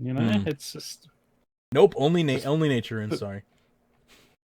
Well, nature runes. Once they stop, or if they do a change to the high elk, they'll be pretty much dead too. Yeah, I wonder if that's actually going to happen. Yeah, that could very well kill the most profitable rune crafting method. The only profitable rune crafting method. Now, I think it's technically profitable to make fire runes or some nonsense, but not good profit. Anyway, so I'm reading down here. It says there will be a spreadsheet with numbers soon. So we'll wait for that spreadsheet to go further into detail there, I suppose. And yeah, we can continue on. In the meantime, we have plenty of delicious shitposts to go into here before this show is over, so don't you worry here. This one is coming from Reddit. It was deleted, but it was recovered. So this one... Sorry. Uh-huh. Before you do go forward, just these strength and agility effects as well on that mining. Okay. 1/10 of the strength skill rounded up will be added to the progress with every pickaxe strike. The contribution of strength to mining effectiveness will be about 5% of overall mining performance. Also, 1/10 of the agility skill rounded up will be subtracted from the number of cycles the character pauses for when recovering when mining AFK. This has no effect on performance when mining actively, but potentially has as high as 15% improvement on rates when AFK. Both of these cases are highly dependent on balancing and feedback and may well be removed if they turn out to be problematic. We would like to add additional value to these skills which are currently underused, but at the same time we never want high strength to be a prerequisite for effective skilling. Yeah, it would be unfair. How that's going. Yeah. But nonetheless, I would not mind if they played a role, but it sounded a little OP as far as 15% when AFK sounds a little OP. But I guess, that's what balancing is for. So we'll check back on that once there's a spreadsheet with actual numbers, and we'll see exactly what those numbers look like. So again, this post here is by Jezzy, and this was deleted by Reddit moderators, so take that into consideration as I read this here to you. It is entitled, "RuneScape is one of the worst things ever created by human hands. It is repugnant, and anyone who plays for more than 2 hours a day is an addict. Jagex should be shamed for not addressing the problem." And on that note, here we go. In the long history of the world, only a few of man's creations and inventions can be considered objectively worthless. Some of the most vile machines and objects created by human beings, things like nuclear bombs, which only gave us nuclear power, that's all. Chemical weapons, which a lot of the times are what our pesticides are derived from, by the way, and tools of torture and psychological warfare can be said to have contributed to society and humanity in some way, due to the technological breakthroughs required to discover or create them. So, he's right. Those all have other uses to them. RuneScape has a rare and unwelcome distinction of being a creation of utterly without value and worth. First of all, a creation of utterly without value or worth. That sentence is a creation of without utter value or worth, because I can't even say it correctly because of the way you freaking arranged your words, you numbskull. Anyway, moving along. And I will take, just before you go further there, yeah, I will take offense to that straight away, because someone like myself who has 2 years been able to do very little physically with my back and such, this game has helped keep my sanity. Not being able to sort of get out there and kick the footy or shoot hoops with my son or do anything like that, that plays on your head really bad. I mean, this game has been I could pretty much say it has been a lifesaver, because you'd hate to sort of think that way, but without my kids I probably wouldn't be here, but this game has sort of kept my sanity and kept me up and with something to do, and I've got an aim, I can set myself goals and do that type of thing. So to say it is utterly worthless, no. Very offensive. Sorry. Yeah, this is very offensive to say that. It's totally uncool, because I would agree it's done very similar things for me as well. Anyway, let me continue along here. I cannot think of a single parallel in all of recorded history. Something that does not create, but only destroys. Something that does not teach. Poker. Yeah, right. Something that does not teach, but rather saps one's creativity to learn. Something that does not inspire joy or curiosity, but rather apathy and depression. Holy crap. I think this person might be projecting. Between December 2014 and January 2016, I played RuneScape between 6 and 18 hours a day, every day, 7 days a week. Oh, looks like it turns out he was projecting. No, not once did Jagex contact me or encourage me to take a break. Instead, they gladly took my money in exchange for a membership, and though the game mechanics encouraged me to play, even more. Civilized society widely considers the action by cigarette companies in the latter half of the 20th century with regards to misinformation about the addictive properties of tobacco to be repugnant and immoral. How is what Jagex is now doing any different? All right. Pern, can you think of any way as how Jagex is different to Big Tobacco? Yeah, I'm actually poisoning your body. And to his point there about encouraging and not contacting. Well, I used to go to the casino every Friday night, every Saturday night, and sit there and I'd play poker from sort of knockoff time at 9 o'clock at night, and I'd sometimes be sitting there at 5, 6, 7 o'clock the next morning. Not once did the owners of the casino come, hey Danny, you've been here too long. I think we better just pack up your chips and go home. No, they're going to encourage you. You can come back tomorrow. Don't worry. But 8 hours is enough, buddy. But, no, I mean, no company is going to. They gladly took my money too. But and yes, they did encourage me to play even more because they occasionally bring over and they give you a little free drink card or something like that just to keep this. Yeah, right. In honesty, they entice you to stay long. Yeah, places like that. Right. Give you free alcohol and food just so you'll stay and spend more money. Good. Does not inspire joy or curiosity. Well, this game gives me a lot of joy. It's actually got me out of my shell. If you had have told me 5 years ago that I would be on a podcast talking comfortably and knowing that there's thousands of people out there potentially who could be listening to me, I would have curled up in a shell and gone, no way. There's no way you would have got me out here. The joy of the game has just brought that into it. Curiosity. I am curious about everything. I want to go and explore things. I mean, okay, what's that? Okay, I'm going to find out.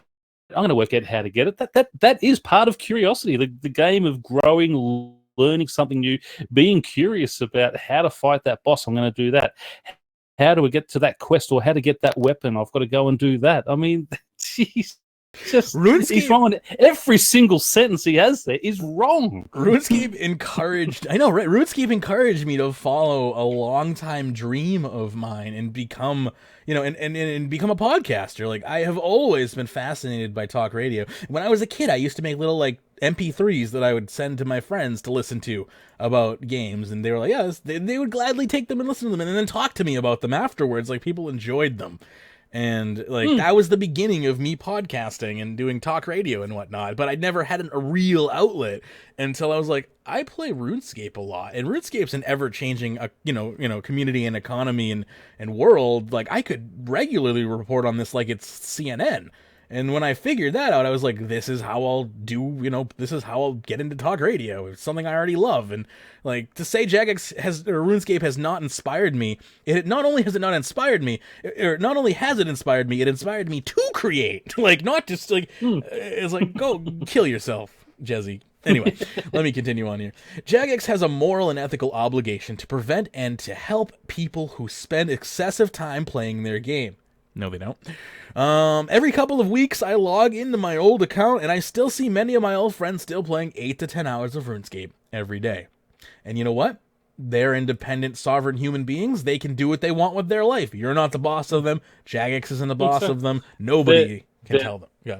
They're not out there getting pissed every weekend, driving home in a car and right. Wrecking the lives of other people. They're sitting there having some entertainment. I mean, this guy probably sits on the couch 8 or 10 hours a day watching TV, but he's complaining about someone, doing this. At least playing the game, you're using your brain to try and create, work things out, do that. When you're sitting in front of a TV, you're just brain dead watching action on a TV screen. I mean, I would say playing games is far more beneficial than sitting on a couch watching TV. My hand-eye coordination is literally insane because of video games.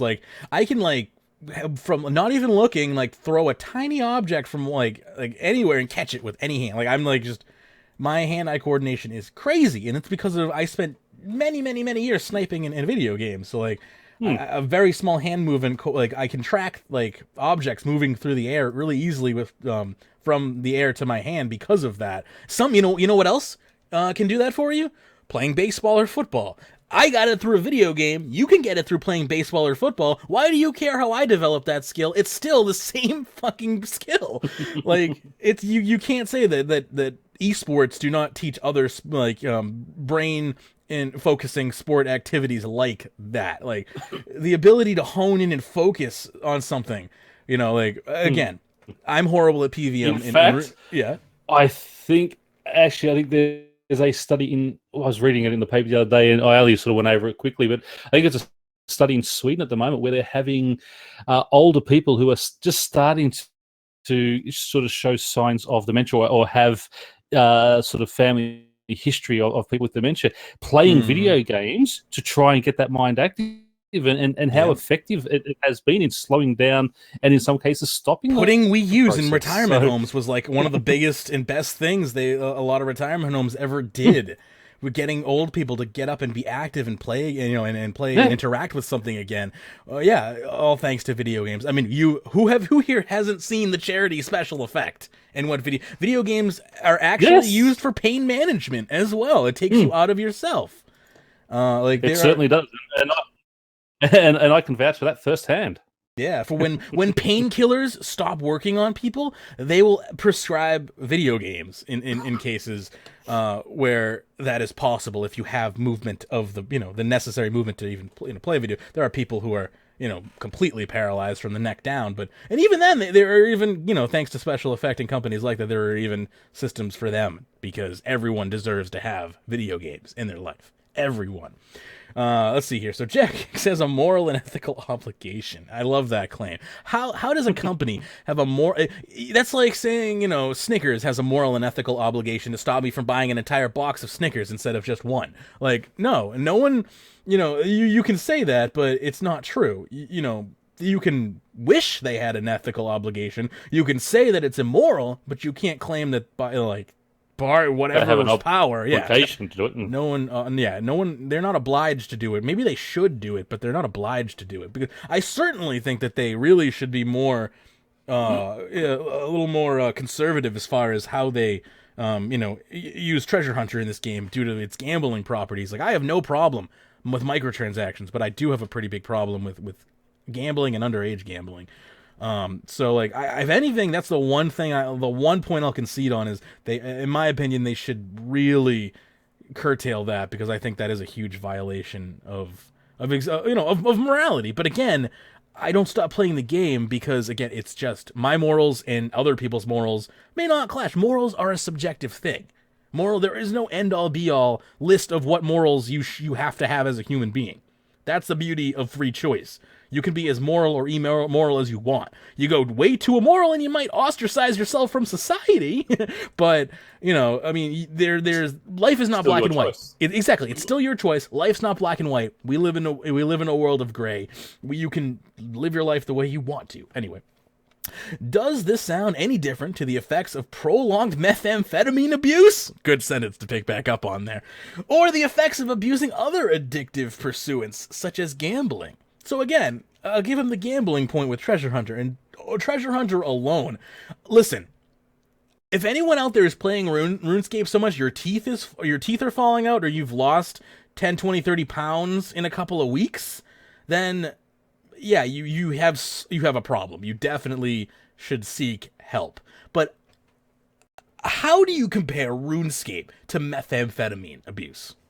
Like when I say lose 10, 20, 30 pounds, teeth falling out, like those are things that happen to you with prolonged meth abuse, right? Like how can you even say? I honestly think you could forget to brush your teeth for an entire year and still have more teeth in your mouth than if you smoked meth for an entire year. Like you only forgot to brush your teeth because you were playing RuneScape for 10 hours a day, right? So it's like, come on. The parallels here are so ridiculously out of like touch with reality that it's just kind of silly. I love it though. Didn't realize McDiet was an actual thing. Oh yeah, it is. I've heard of the McDiet. It's a bad idea. But yeah, is their food healthy? No. Are they to blame for people going on that diet? Exactly, no.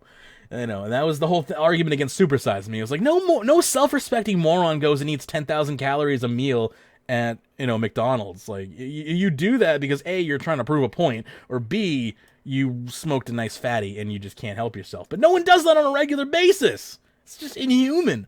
Anyway, allow me to continue on here. Does this sound? So you may argue, as I expect on a pro RuneScape subreddit, that such addiction is the fault of the addict. That's like, what? Nope. One of the I brought up a lot of arguments, and that was not one of them. Really, I mean, it's not the fault of the addict. But it's also not the fault of RuneScape either.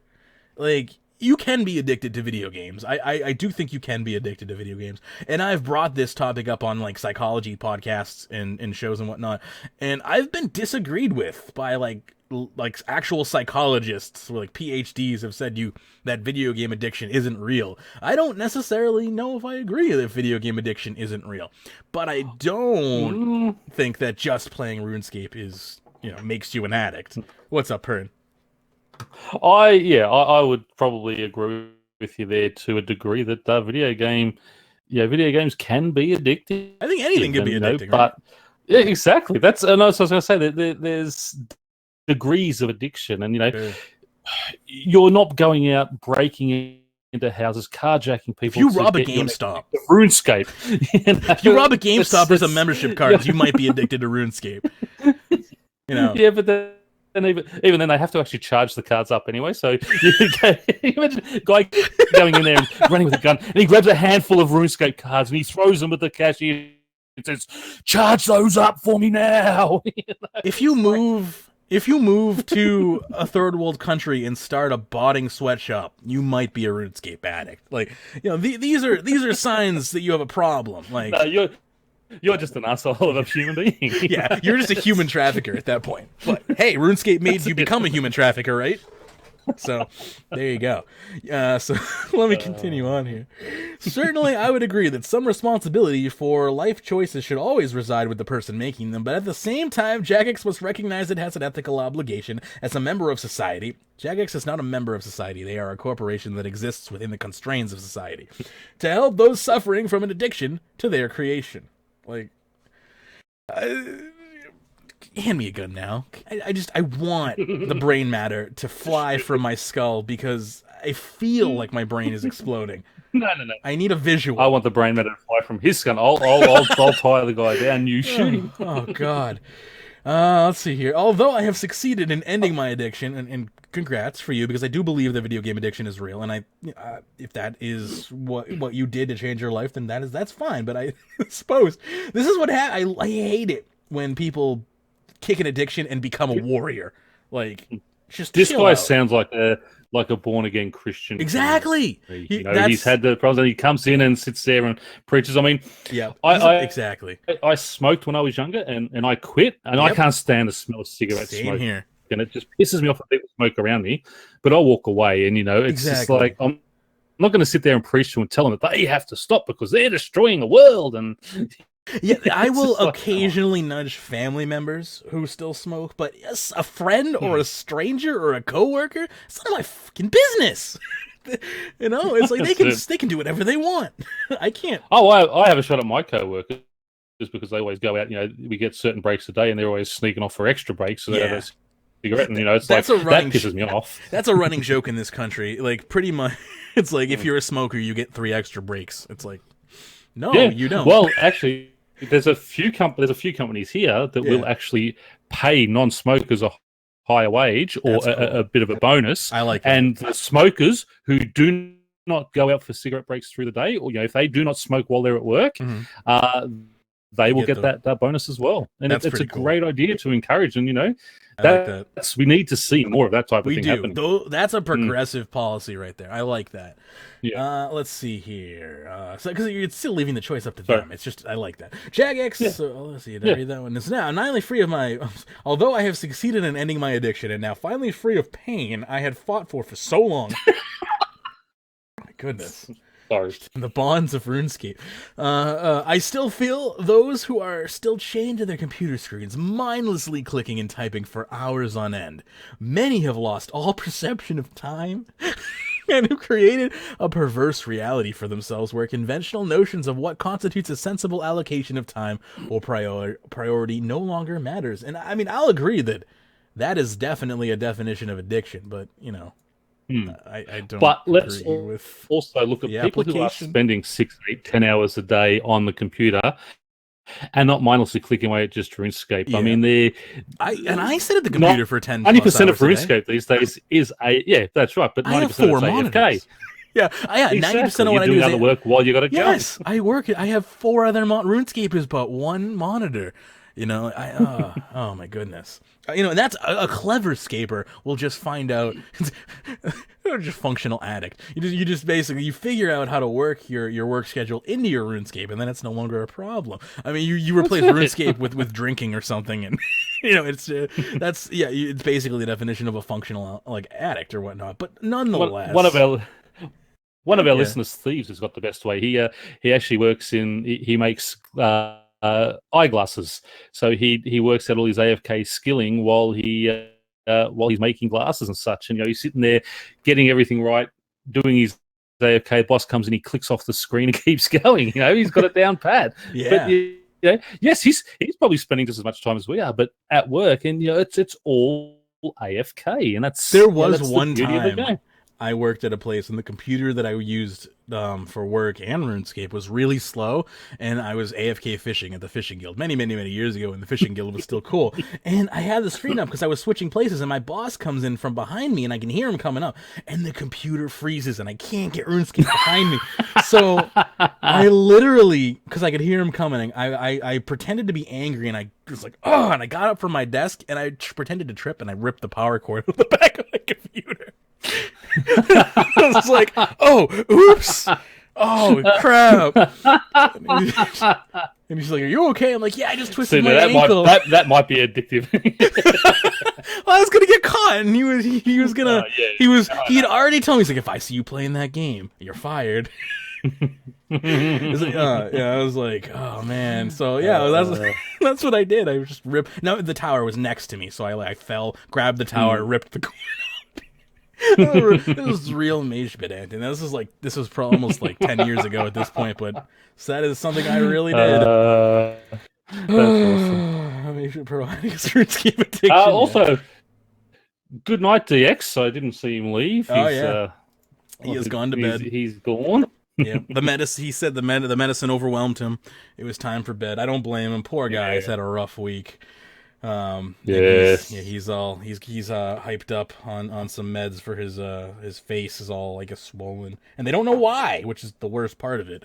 So, good luck to you, DX. Godspeed. Anyway, we got one more paragraph here, and he did include a TLDR, but I don't think we needed it. Jagex, you have a moral obligation to do everything you can to end this abomination. No one should have 200 million XP in every skill. No one should have billions of in-game wealth acquired through thousands of days of in-game play. I'll be fair, I have not reached thousands of days of in-game play yet. Game to end game there, and absolutely nothing to discourage this or to help those affected. Pardon me. That was beautiful. That was quality. That was so quality. Actually, I just want to go through some of the comments down here, see if there's anything good. Can I? Yeah. I want title was good, but that's an awful lot of tests for someone nobody's ever going to read. It's a solid attempt to rate 2 out of possible 5. I read it all. It's not. I want to log in and be like, thank you for this. Thank you for this. That was good stuff. Are you okay? It's a game. All right, that was a good one though. We got Xenon Ray TLDR. You have no self-control and you blame Jagex for it. Basically. That is a dangerous sign, Mage. I mean, everything about my life is a dangerous sign. This next post is from Cursplosion. And we're continuing on unpopular opinions here, apparently, because this is titled Unpopular Opinion. The game needs a complete overhaul to realign close to 3 different decades. What?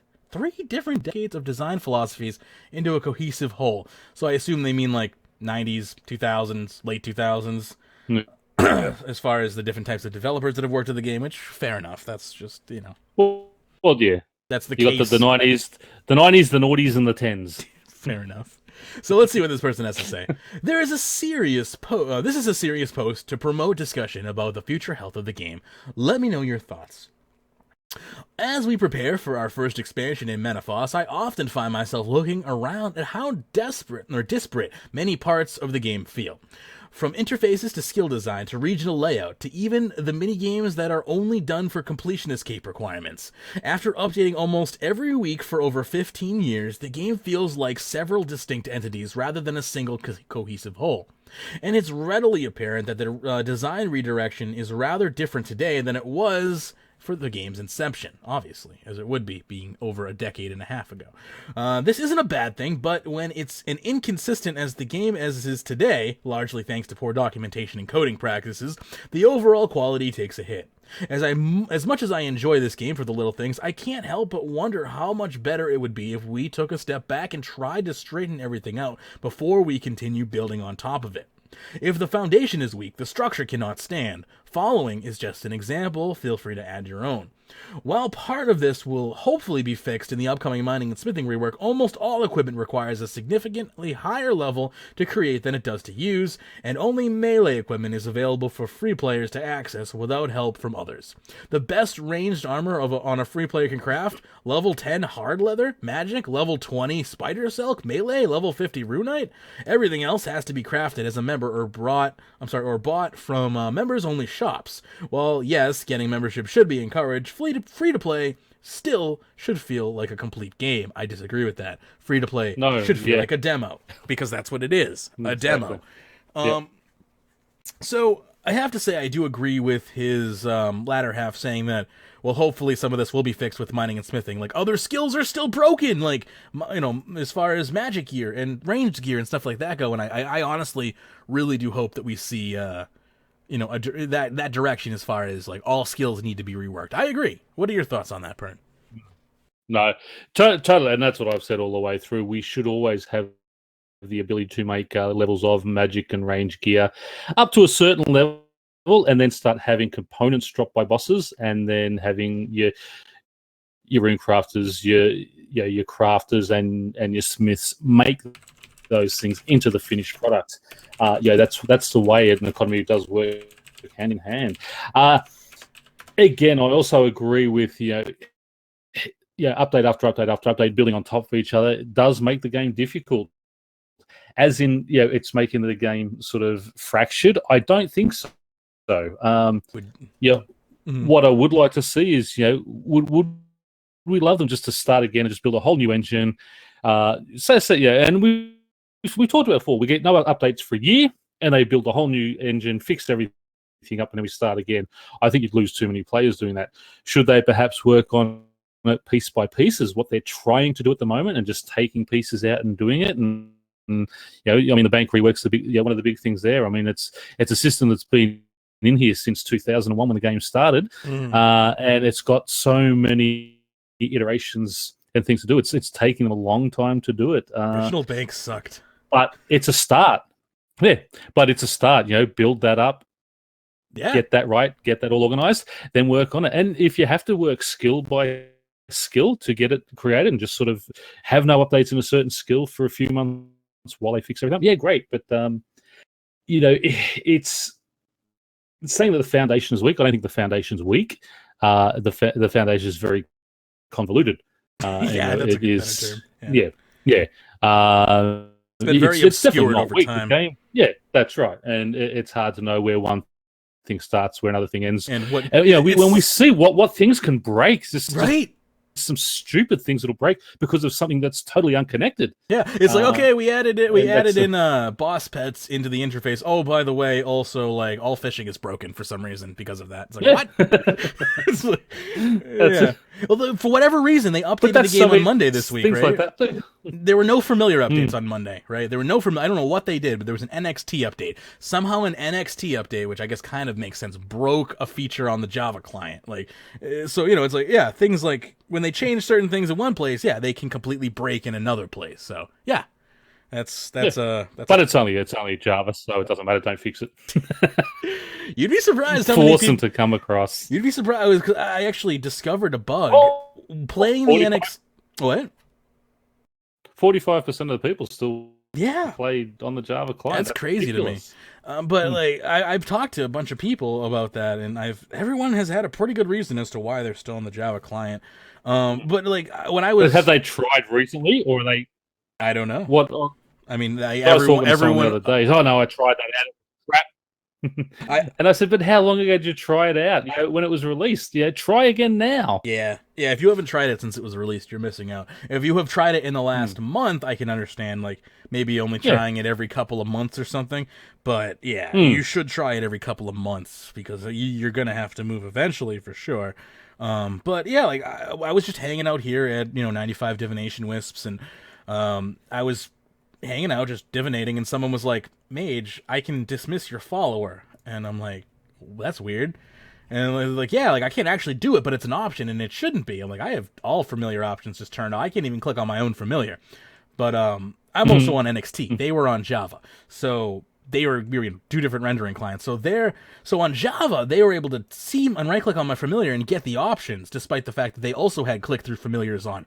So after talking to a few people there at Divination, my thoughts pretty much, or my troubleshooting basically came out that it only was affecting people on Java. Like there were 3 people there on Java and 4 people there on NXT. Everyone on NXT didn't have the issue. Everyone on Java had the issue.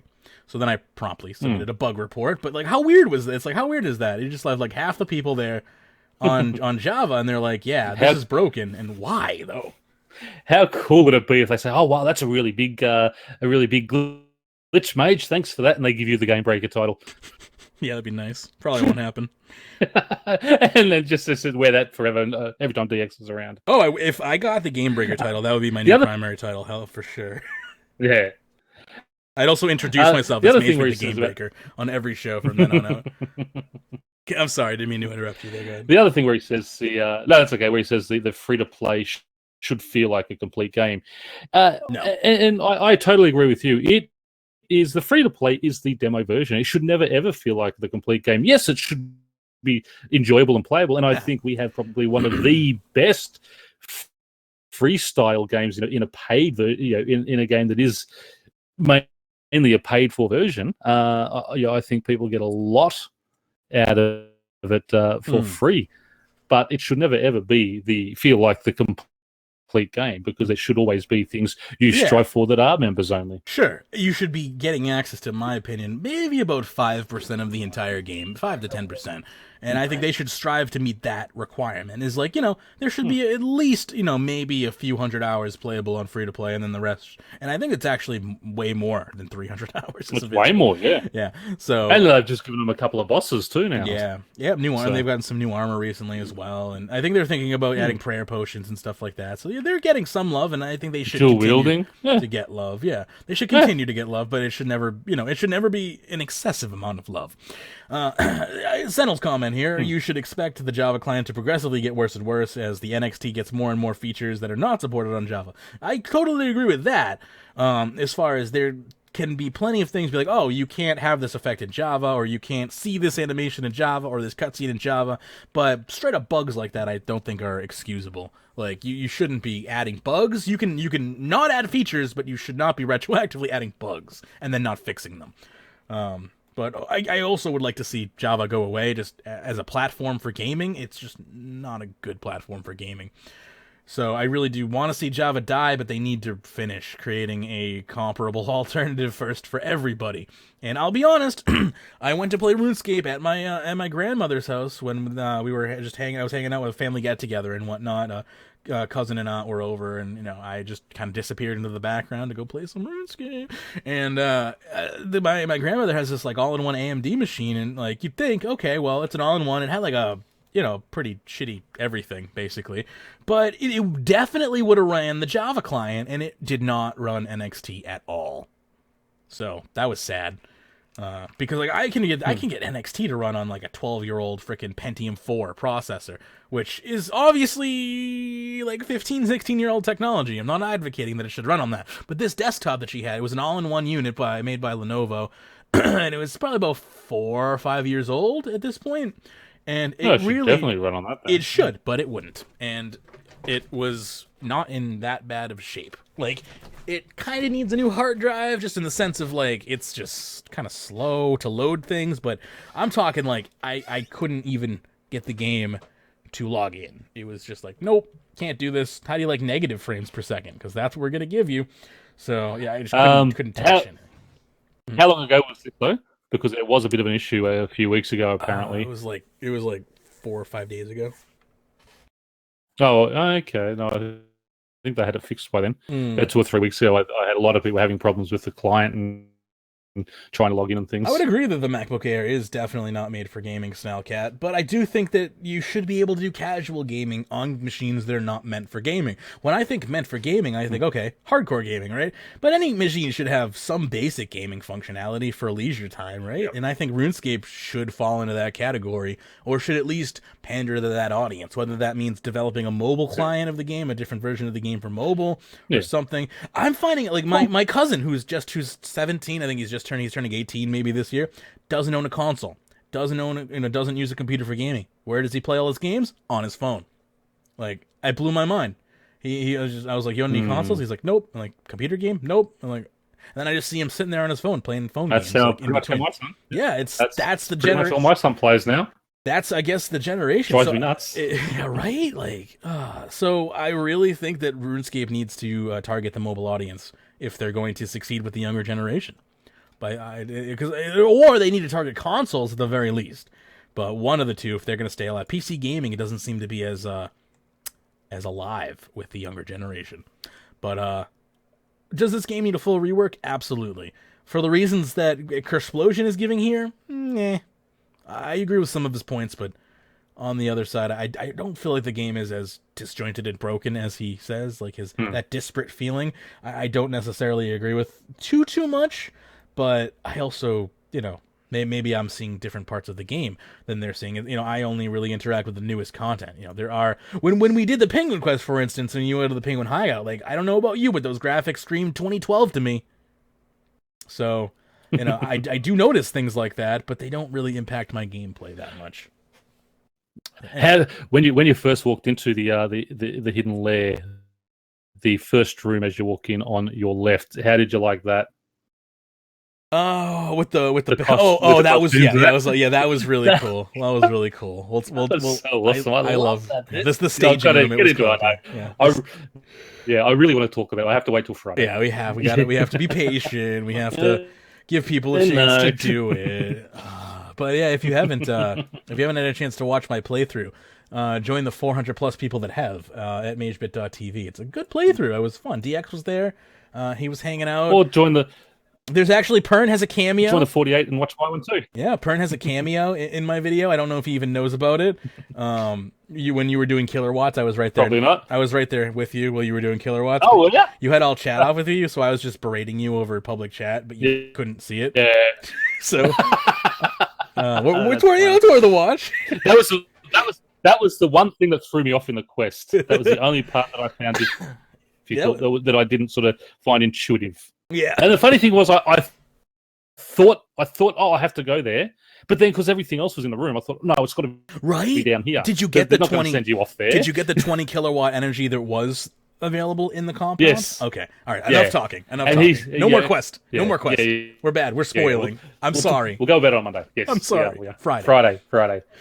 Let's move on. We got 1, 2, 3, 4 more posts to go. Let me just sign into a few of these here.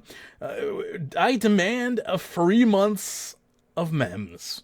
So this is by XK9, because when you demand stuff, you always get it. Instead of when you're nice about it and just talk about your problem and go through the proper channels instead of yelling in public. No, why would anyone do that? And I can tell you all about that as a manager of a store. I can tell you exactly who I help and who I don't. Exactly. The more you attack the company, the less likely they are to assist you. Anyway, XK9 says here, are you freaking kidding me? RuneScape client hasn't been able to load since February 15th. I demand a free 30-day membership since I haven't been able to play the game all month. This is a joke. Either I get credited 30 days membership or I'm quitting for good. I am not alone in this problem. What, the problem of not knowing how to use a computer? because I've been able to play RuneScape all month. I don't know what your problem is. He then goes on and says, I work. No one has replied to his post. So that was at he waits 20 minutes and then posts again on his post and says, I work hard for my money, and on my free time I occasionally play RuneScape. I demand either a refund or 3 months membership until this issue is fixed. What's the issue again? You said there was an NXT issue. Do you think he's possibly having an NXT issue here? Like, he doesn't say anything about his problem. Yeah. So, well, no, exactly. That's what the Freak Nation says. Maybe you could calm down a little and give us some details regarding your loading problems instead of random garbage. Exactly. We can't even help you if you're just gonna yell. Actually, Fifi LaRue's got a good one. 15th to the 27th of February equals 18 days. You have very short months in your part of the world. Yeah, right. Oh, and then so a bunch of people post, and then he comes back and just says, when will OSRS work again? Just like, what? And this is in the rants forum. OSRS. So again, are you surprised that this is an OSRS person and not a RuneScape 3 person? No, the way you carried on, yeah, exactly. I'm sorry. Not a real brain in his head and just wants to scream about everything and blame everyone else for things. I think he might have his blood may have been replaced by memes. What? Yeah, run a virus check on your computer. Check your internet provider, because I don't think I've. That's one thing I can say about OSRS. I have never ever had any issues about logging into that one. I occasionally get kicked out on RS3, but that's, and I think more and more it's more to do with my internet provider than the game itself. But not that you're going to be out of it for 3 days. Yeah, apparently this was an Old School RuneScape problem. I'd be curious to know if anyone else plays Old School RuneScape was having an issue. I don't know. I honestly don't know. I'm reading the page 2 here, and it sounds like people are like, it's just Old School RuneScape. Why don't you play RuneScape 3 in the meantime? Which, why don't present this man with logic? Is it that it is an old school problem, or they're just picking on him because he's an old school player and saying, well, instead of playing that game, play the real game? Source got really bad all month. They what? I'm sorry, David? They got DDoSed all month long really bad. Oh, did they? Oh, that sucks. So there has been issues with Old School. There was a friend video about it. He was playing 12 hours a day for 3 days straight and got logged out 80 times or something. Oh, wow. Wow, that's. But it was DDoSing. So again. So it wasn't Jagged. Oh, yeah. Well, I mean, yeah, it's not anything Jagex can prevent. That's what sucks about DDoSing, is they can't really control that, and I don't really think they owe anyone a refund. As much as I hate it's happened to me before. It's happened to RuneScape 3, not me. I am not RuneScape 3, but it has happened to RuneScape 3 before, and I believe one of them was on a double XP weekend or Christmas Day or something ridiculous. They got hit pretty hard on a pretty momentous day. I can't remember what it was, and just no one could play, which was just horrible. If any, I don't know if Old School RuneScape has a similar system to RuneScape 3, hardcore, you're dead, you're game over. But if anyone died because of that, they should definitely have their accounts restored. But I don't understand how going to the rants forum and screaming in all caps lock is going to get you anything. And the thing is, maybe instead of screaming at RuneScape, go to your local member and contact your telecommunications company, your internet provider company, and tell them to work harder and to increase penalties for individuals that are caught DDoSing and things like that. It's so hard to police DDoSers and such, and that's exactly right. But if countries started working together and were able to they're sending so much data. Surely the internet provider can sort of say, well, hang on, what is all this happening here? Surely they should be able to develop some way to lock that down and stop it from happening themselves, Yeah, it's a real frustrating thing. DDoSing is scary and it sucks. It's one of the most, in my opinion, annoying internet prevalences. It's a fairly common thing, which is unfortunate, and it's really just the way the internet was designed. It's a flaw of the way the internet was designed, in my opinion, as to why DDoSing is as successful as it is. which is just a real shame. And hopefully we can break past that kind of barrier so we can get beyond how servers handle this type of mass influx in data. But anyway, that's someone who demands a free month of membership because, yeah, the internet's a shitty place sometimes. And I understand, and yeah, it does suck. I'd be pretty pissed off if I couldn't play RuneScape for a month. I'd also just go play a different game, probably. I mean, I played RuneScape for 2 months where my client crashed every 10 minutes and didn't ask for... I may have kind of asked for a refund to Rune Metrics, but I didn't get it, and I didn't push the issue either. I was just like, you know what? This is annoying. I'm pissed off. I got it out of my system fairly quickly and just learned to live with the fact that that just became my life for a little while. And I still pay for Rune Metrics on top of that, so it's kind of silly. Well, that's more for you. Yeah, well, because the features are useful, It's just like, yeah. I think it would be maybe the honorable thing for RuneScape to do, to pay all their people a month of membership that were affected by it, but I don't think they're obligated to for sure. Considering it's not a fault in their infrastructure more so than it is a flaw in just the general infrastructure of the intertubes. Yeah. Anyway, moving along to a post by Neatsnot, who says, ban sentencing. Don't think banning an account permanently, not to mention a veteran, for breaking a rule once is a little like throwing someone into the electric chair. You have these people busting their butts for years playing this game and then get beheaded when they do something wrong. I think the ban system is pretty over the top, if you ask me. But again, I'm going to stop right there. What you're trying to equate RuneScape law and order to the real world here, obviously with the electric chair comparison. And the difference with that is you can create a new character in RuneScape. You can't create a new character in Earth. Like, that's not how that works.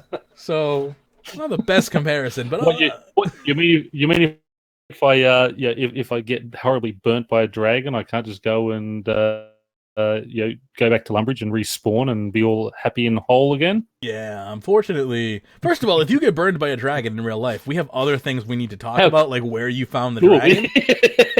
But because you might be able to pay for those medical bills by, discovering dragons. I was actually going to say something different, and then thought, it's probably, getting horribly burnt in a bushfire or something like that is probably not the right thing to say on this. So I quickly changed and then thought, it sounds stupid now, but I can't go back on it. So thanks for pointing that out for everyone. Oh yeah, man! If we it would be crazy if we respawn. I'd be doing some crazy stuff too. Let's see here. If it should be more like a jail sentencing where you give someone a year ban, then 3, then 5, and so on and so forth. Completely severing the heads off of these accounts seems a bit inhumane. If I got on stream and started beating the shit out of a computer, would you call it inhumane if I just got a bat out and started smashing a computer? No, it's not. You can't call it inhumane. It's not a living creature. Let me see. I love people so much. I do too. This is why I still come to the RuneScape official forums for quality posts like this. It's a bit humane due to the countless amount of time and years these people spent making them. Now, I can totally agree if the account was made and immediately after starting broke the rules should receive a more severe punishment. But accounts that have 1,000+ days on them should only receive a ban sentence. Each sentence gets more severe, and eventually it will turn into a life or permanent ban. Just because someone breaks the rules once or twice, that shouldn't be enough to rid them of years of work. Yeah, it should. It's like, yep. Yeah, it should. I mean, I sort of agree with that. I've said for a long time that we should have different degrees, depending on what the offense is. Yeah, I can clarify there as well. No, go ahead. Depending on what the offense is, but I think sort of more sort of short-term bans and just a warning. And I'm more of a one strike. Yeah, you get one chance, and if you do it again, well, then see you later forever. What this post not 1, 3, 5, but yeah. What this post is completely not mentioning is Jagex does offer second chances. There are thousands of accounts each month that are given a second chance by only giving them a temp ban for lesser crimes. And honestly, for if you have 1,000+ hours in the game and you then decide to cheat, like this is you're in control of your account, and after 1,000 hours you say I'm gonna cheat for doing it. You deserve to lose your account in that scenario. If your account gets hijacked and there's 1,000+ hours in it, you would deserve your account restored. Like you know, it was stolen from you. It should be then it should be reversed. But by all means, what is like. Your punishment is always worse if you've intentionally done it, right? There's a big difference between premeditated murder and just regular first-degree murder, right? Like, there's a huge difference. I worked hard and built up hundreds of thousands of dollars into a bank account, and then I thought, oh, look, I can go over to China, buy some drugs, and ship them into Australia, and triple all my money, and then I get caught, and the government takes every penny that I've got. Well, hey, but hang on, some of that was legitimate, and I've worked legitimately for most of my life. It's only once that I did that. Well, no. Yeah, if I save up everything, if I save up $300,000 and then I use that money to start like my own paramilitary organization and start taking over small towns or something, that money, even though it was obtained legitimately from me, doesn't mean that it's okay to do whatever I want with it. It's like exactly. Let's see here. So he says, "Now I can totally agree." Yeah, so I think I speak for everyone. Well, I disagree with that. Who has lost something they spent thousands of hours working on. And again, I have lost something I spent thousands of hours working on, but I got it back because it wasn't... Because you played properly. Yeah, because I play properly, thank you. It literally feels like part of you dies inside. There has to be a better way to serve justice in a more logical and humane way other than just throwing people to the lions.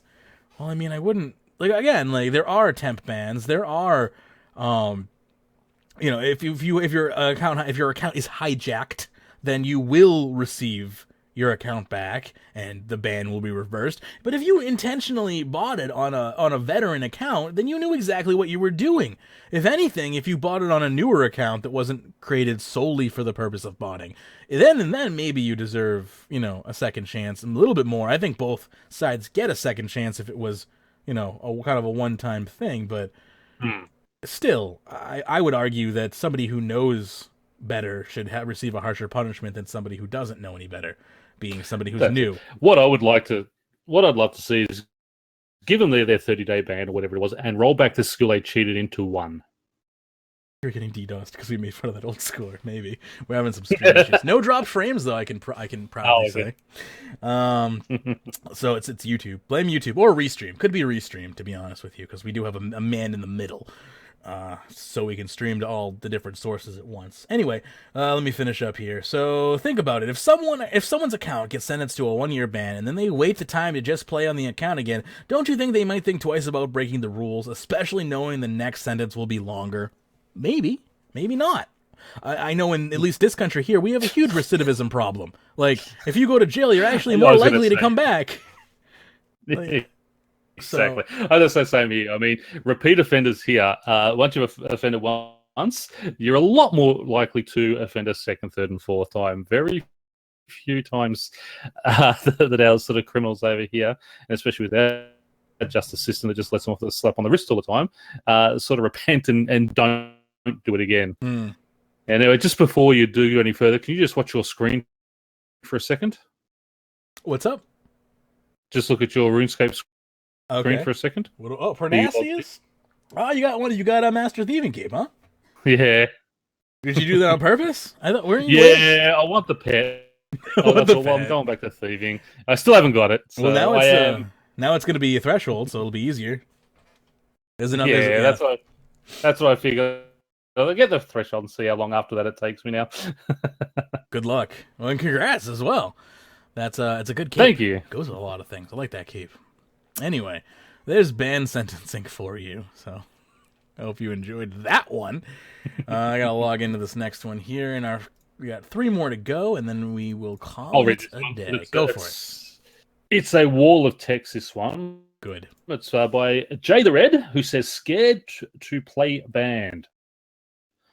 Hi all, just came back from a 3-year break, October 2016. Been happy playing with the new content. Logged in yesterday afternoon for 5 minutes, killing Blue Dragon Slayer. Got 99 defense. Woo! Went out to work, came back, tried to log in and get a message saying your ban is up. Huh? So I get a count up and says I have been been banned for botting software. I have not used software or would ever use botting software. Upon looking around the internet, I saw a few people say you can't use a mouse. Is this right? What? I am on a laptop using a mouse because no, that's I am on a laptop using a mouse Just hit me out of because the left touchpad field. is jammed. It's like, what? That's why I put this one in, because he was playing with a mouse. Sorry. Did you hear? You can get banned from RuneScape for playing it with a mouse? Yeah.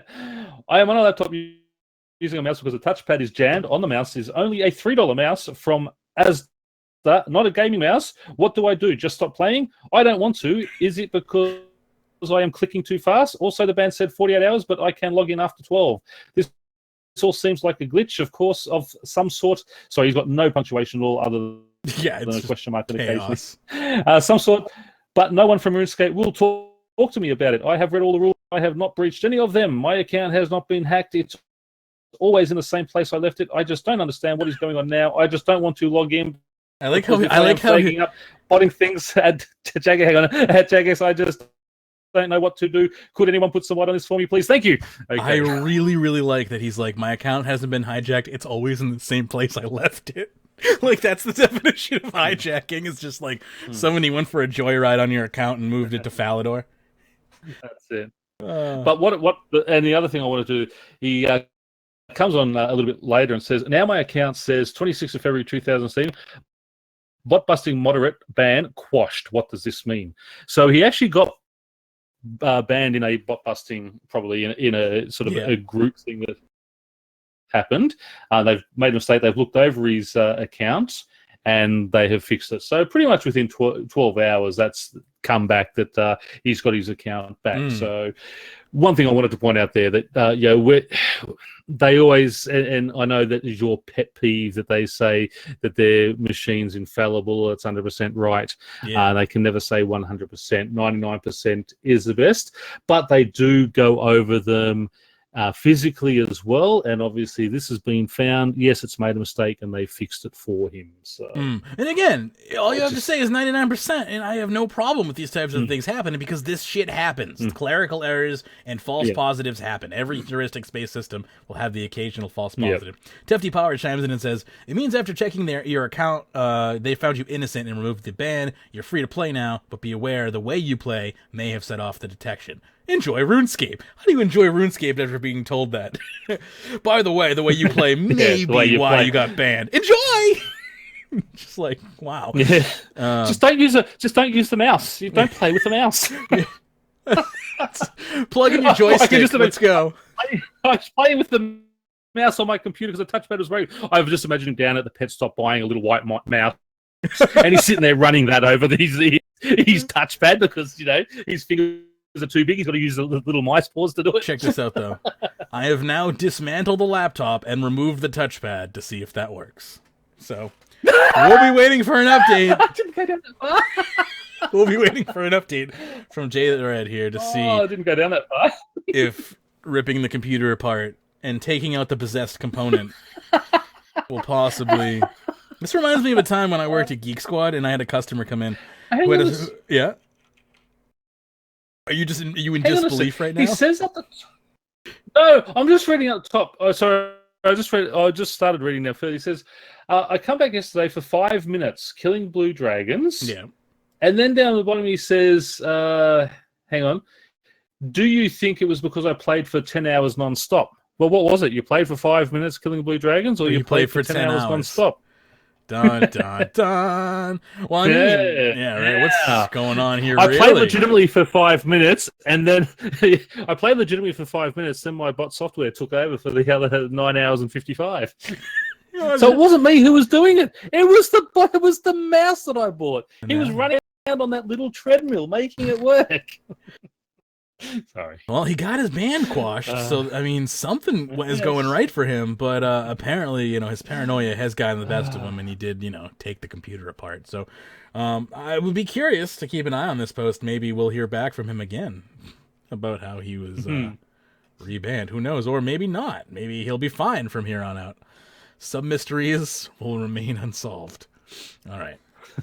We have a post here by Ashtep, fairly regular to the forums, who says, you wanted them, keep them then. Skill K perfs. Neat. Half of them are okay, half of them are useless. 4 of them are worth putting onto the comp cape. However, once again, we who actually play the game get to suffer from the certain JMods logic. Players, stop with the switchscape, Jagex. Jagex, okay, here, have some more stuff to switch between. Wonderful. Old School RuneScape humiliates RuneScape 3 again. Here's a thought. Mod Wolf and Mod Kelpie, though, if you think that having comp would be able to hold all perks at once would be too OP or boring, who plays the game again, you or us the players, then the way we have it now is just as OP and boring. If I'm doing woodcutting with the woodcutting perk and then go fishing with the fishing perk, I just waste a couple of seconds at the bank if I don't have them added up to comp. Hooray! I would have had to enjoy it just as much if I hadn't had to switch the capes. So yeah, thanks for the perks. I'll take the attack, invention, and dungeoneering perks, assuming some of the perks aren't going to be changed. You can keep the rest. I'm not here to be a dancing monkey for Mod Wolf. I'm here to play the game for fun, and switch cape is just a waste of time. Old School RuneScape realized that with their perks. Hopefully you'll too. If you do, naturally I'll dispose of this rant and make a compliment instead. But here you go. Enjoy what you've done, because I won't enjoy the other 25 perks. So, I didn't think that the perks were that bad. I didn't think that they were that great either. But his biggest complaint is that he can't put the whole 28 perks on his his comp cape, because he's a comp caper and he deserves to have all 28 active on his one cape. He doesn't want to have to go to the bank and swap capes. Don't think anyone deserves that, really. Like comp, but max, he's a comp caper. He deserves that. Apparently, he thinks that. Yeah. I mean, and like he said, it's not. If you really want to use all the perks, it only takes a few seconds to switch between capes. So exactly. You admit that yourself. It's not the big deal. As far as switches go, I don't think switching capes between activities was what Jagex and people and PVMers were really clashing. As far as switching goes, I think they meant more about inventory items being brought to bossing, really, than switching between capes when you change your activity. But anyway, that's it. That's all. And I mean, some of the perks that have got that they like the ranging cape perk, they've already acts as a neighbor's accumulator. Well, the comp cape already does that anyway. So it's not like the main thing you're going to be really worrying about having a bunch of stuff loaded onto your cape is mainly for combat anyway. So your melee perk, your attack perk, I think it was, that has I guess dismember go for the extra half a second or whatever it is, gives you that little bit of boost there. The invention perk is a brilliant one because it just cuts down on your charge use. I've also got the defense one on mine because it acts like a sign of life. It just means I don't have to worry about forgetting to take one of those when I go bossing. I don't know what the dungeoneering one he's put on his, but I mean, I think 3 is more than enough to put on a cape. And then if you want the other perks, we'll just have the individual capes to do that. I think it's fine to just have the individual capes.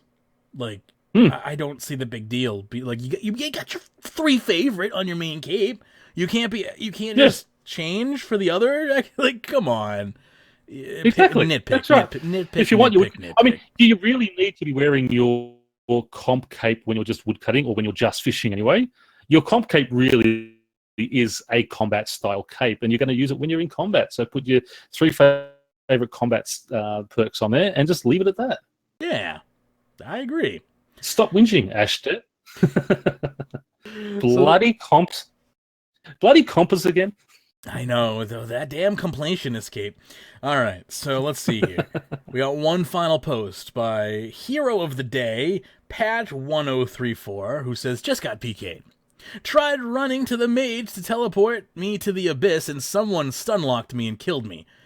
Gald Jagex protected my 2 million subjugation pants over my 12 million runes. I think he means 12 million gold worth of runes, and not 2 million subjugation pants. Some asshole down here was like, 12 million runes is more than one item, though. like 12 million. Anyway, so point being, he's got 12 million worth of runes on him. And why? Yeah. What? Why are you taking 12 million GP worth of runes So into the abyss. let me possibly shed some slight, maybe light on his thought process. I believe at one point in time in the game, stacked items were never dropped in the wilderness. And I believe that was changed within the past year or so, possibly a little bit longer than that. Unsure exactly. Me and PvP don't really get along.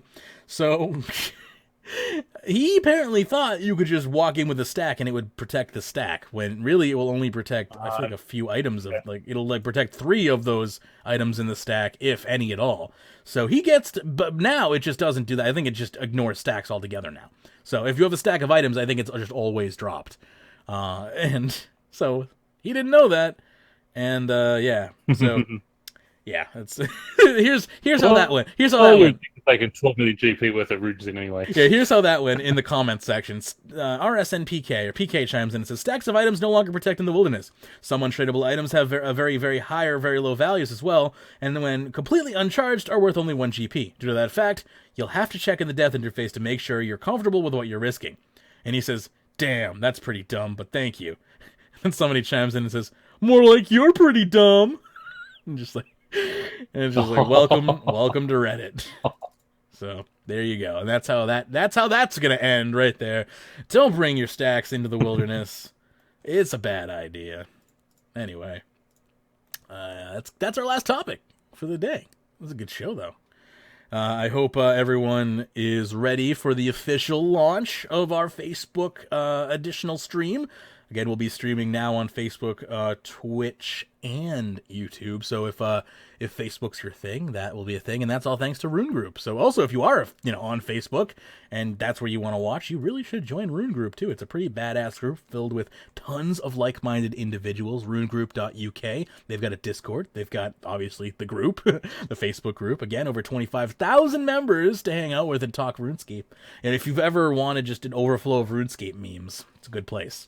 Anyway, so we'll be officially starting that on Friday. And that will be, I'm looking forward to it for sure.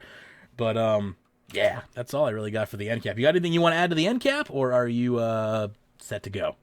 No, if I could just pimp my my last video as well. I did the run through on the Back to the Freezer quest. Good quest. Back to the Future, I almost called it, but it's awesome quest. I mean, and anyone who is going to play it, go in there. It is just a fun quest. It's not a lore-heavy quest. It pushes the boundaries of belief a bit with different things that are in there. But look at it at what it is. It's one of the old-fashioned quirky type quests. Yeah, it's one of those old-fashioned quirky type of quests that the Jagex do. There's a great lot of old movie tributes in there to the different movies and things. I mean, I picked up Bill and Ted's Excellent Adventure, Back to the Future, obviously, with what we had there, Doctor Who. There's a whole bunch of just little tips of the hat to those movies that are out there, and it's just really fun. So get out there, do it, read everything, don't tab through it, have fun with it. Is mainly what I want to say. How long did it take you to do the quest, if I may ask? Just under probably about an hour and a half, 2 hours all up. In the end, I started getting a bit tired. That kilowatt thing, so I went and got those. Went back there, needed something else, and just thought, I'm going to finish this off tomorrow. So went to bed, and when I got back up, did it. Or the next night, it was like only about 15 minutes left anyway. Nice. But cool. It was a fun quest, and you're basically forcing me to be here Friday now because I really want to talk about it. So good, excellent. Now I know how to keep Pern on. I'll leave cliffhangers on things he wants to talk about, and he'll come back for the Friday show. Yeah, if there's a quest, hold it off for the next show, and you've always got me there. Sweet. Well, I do look forward to the Friday show, and I hope we do have you, because it is going to be fun to talk about the quest in its full details. So, yep.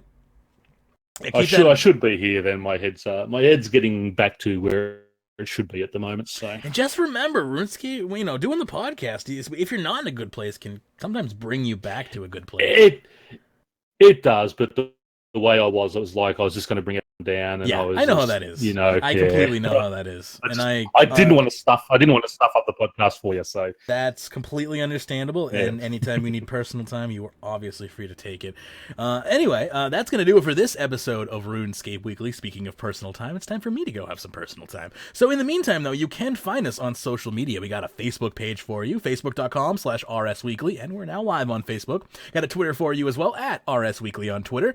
Got a Discord for you as well, discord.runeweek.com. Join the fun, the festivities. We play tons of other games and chat all around the clock, discord.runeweek.com. Join us in-game as well. We got a clan chat for you. Clan chat, kill, skill, and chill. That's kill, skill, the letter N, and chill. And if you want to join the clan, you can. There are no real requirements. And if you want to just guest there as well and hang out, you can do that as well. We are open to guests.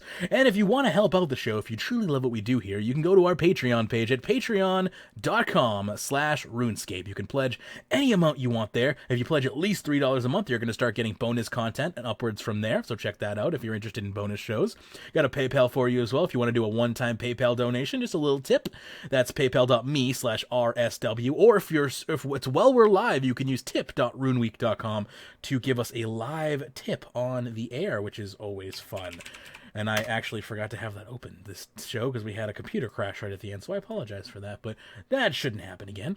So we also have an upgrades page for you. We are planning to remodel the studio pretty soon, so if you want to help us out with that, upgrades.runeweek.com, you can do so by buying into our upgrades there. That's our Amazon wish list. So check that out if you can.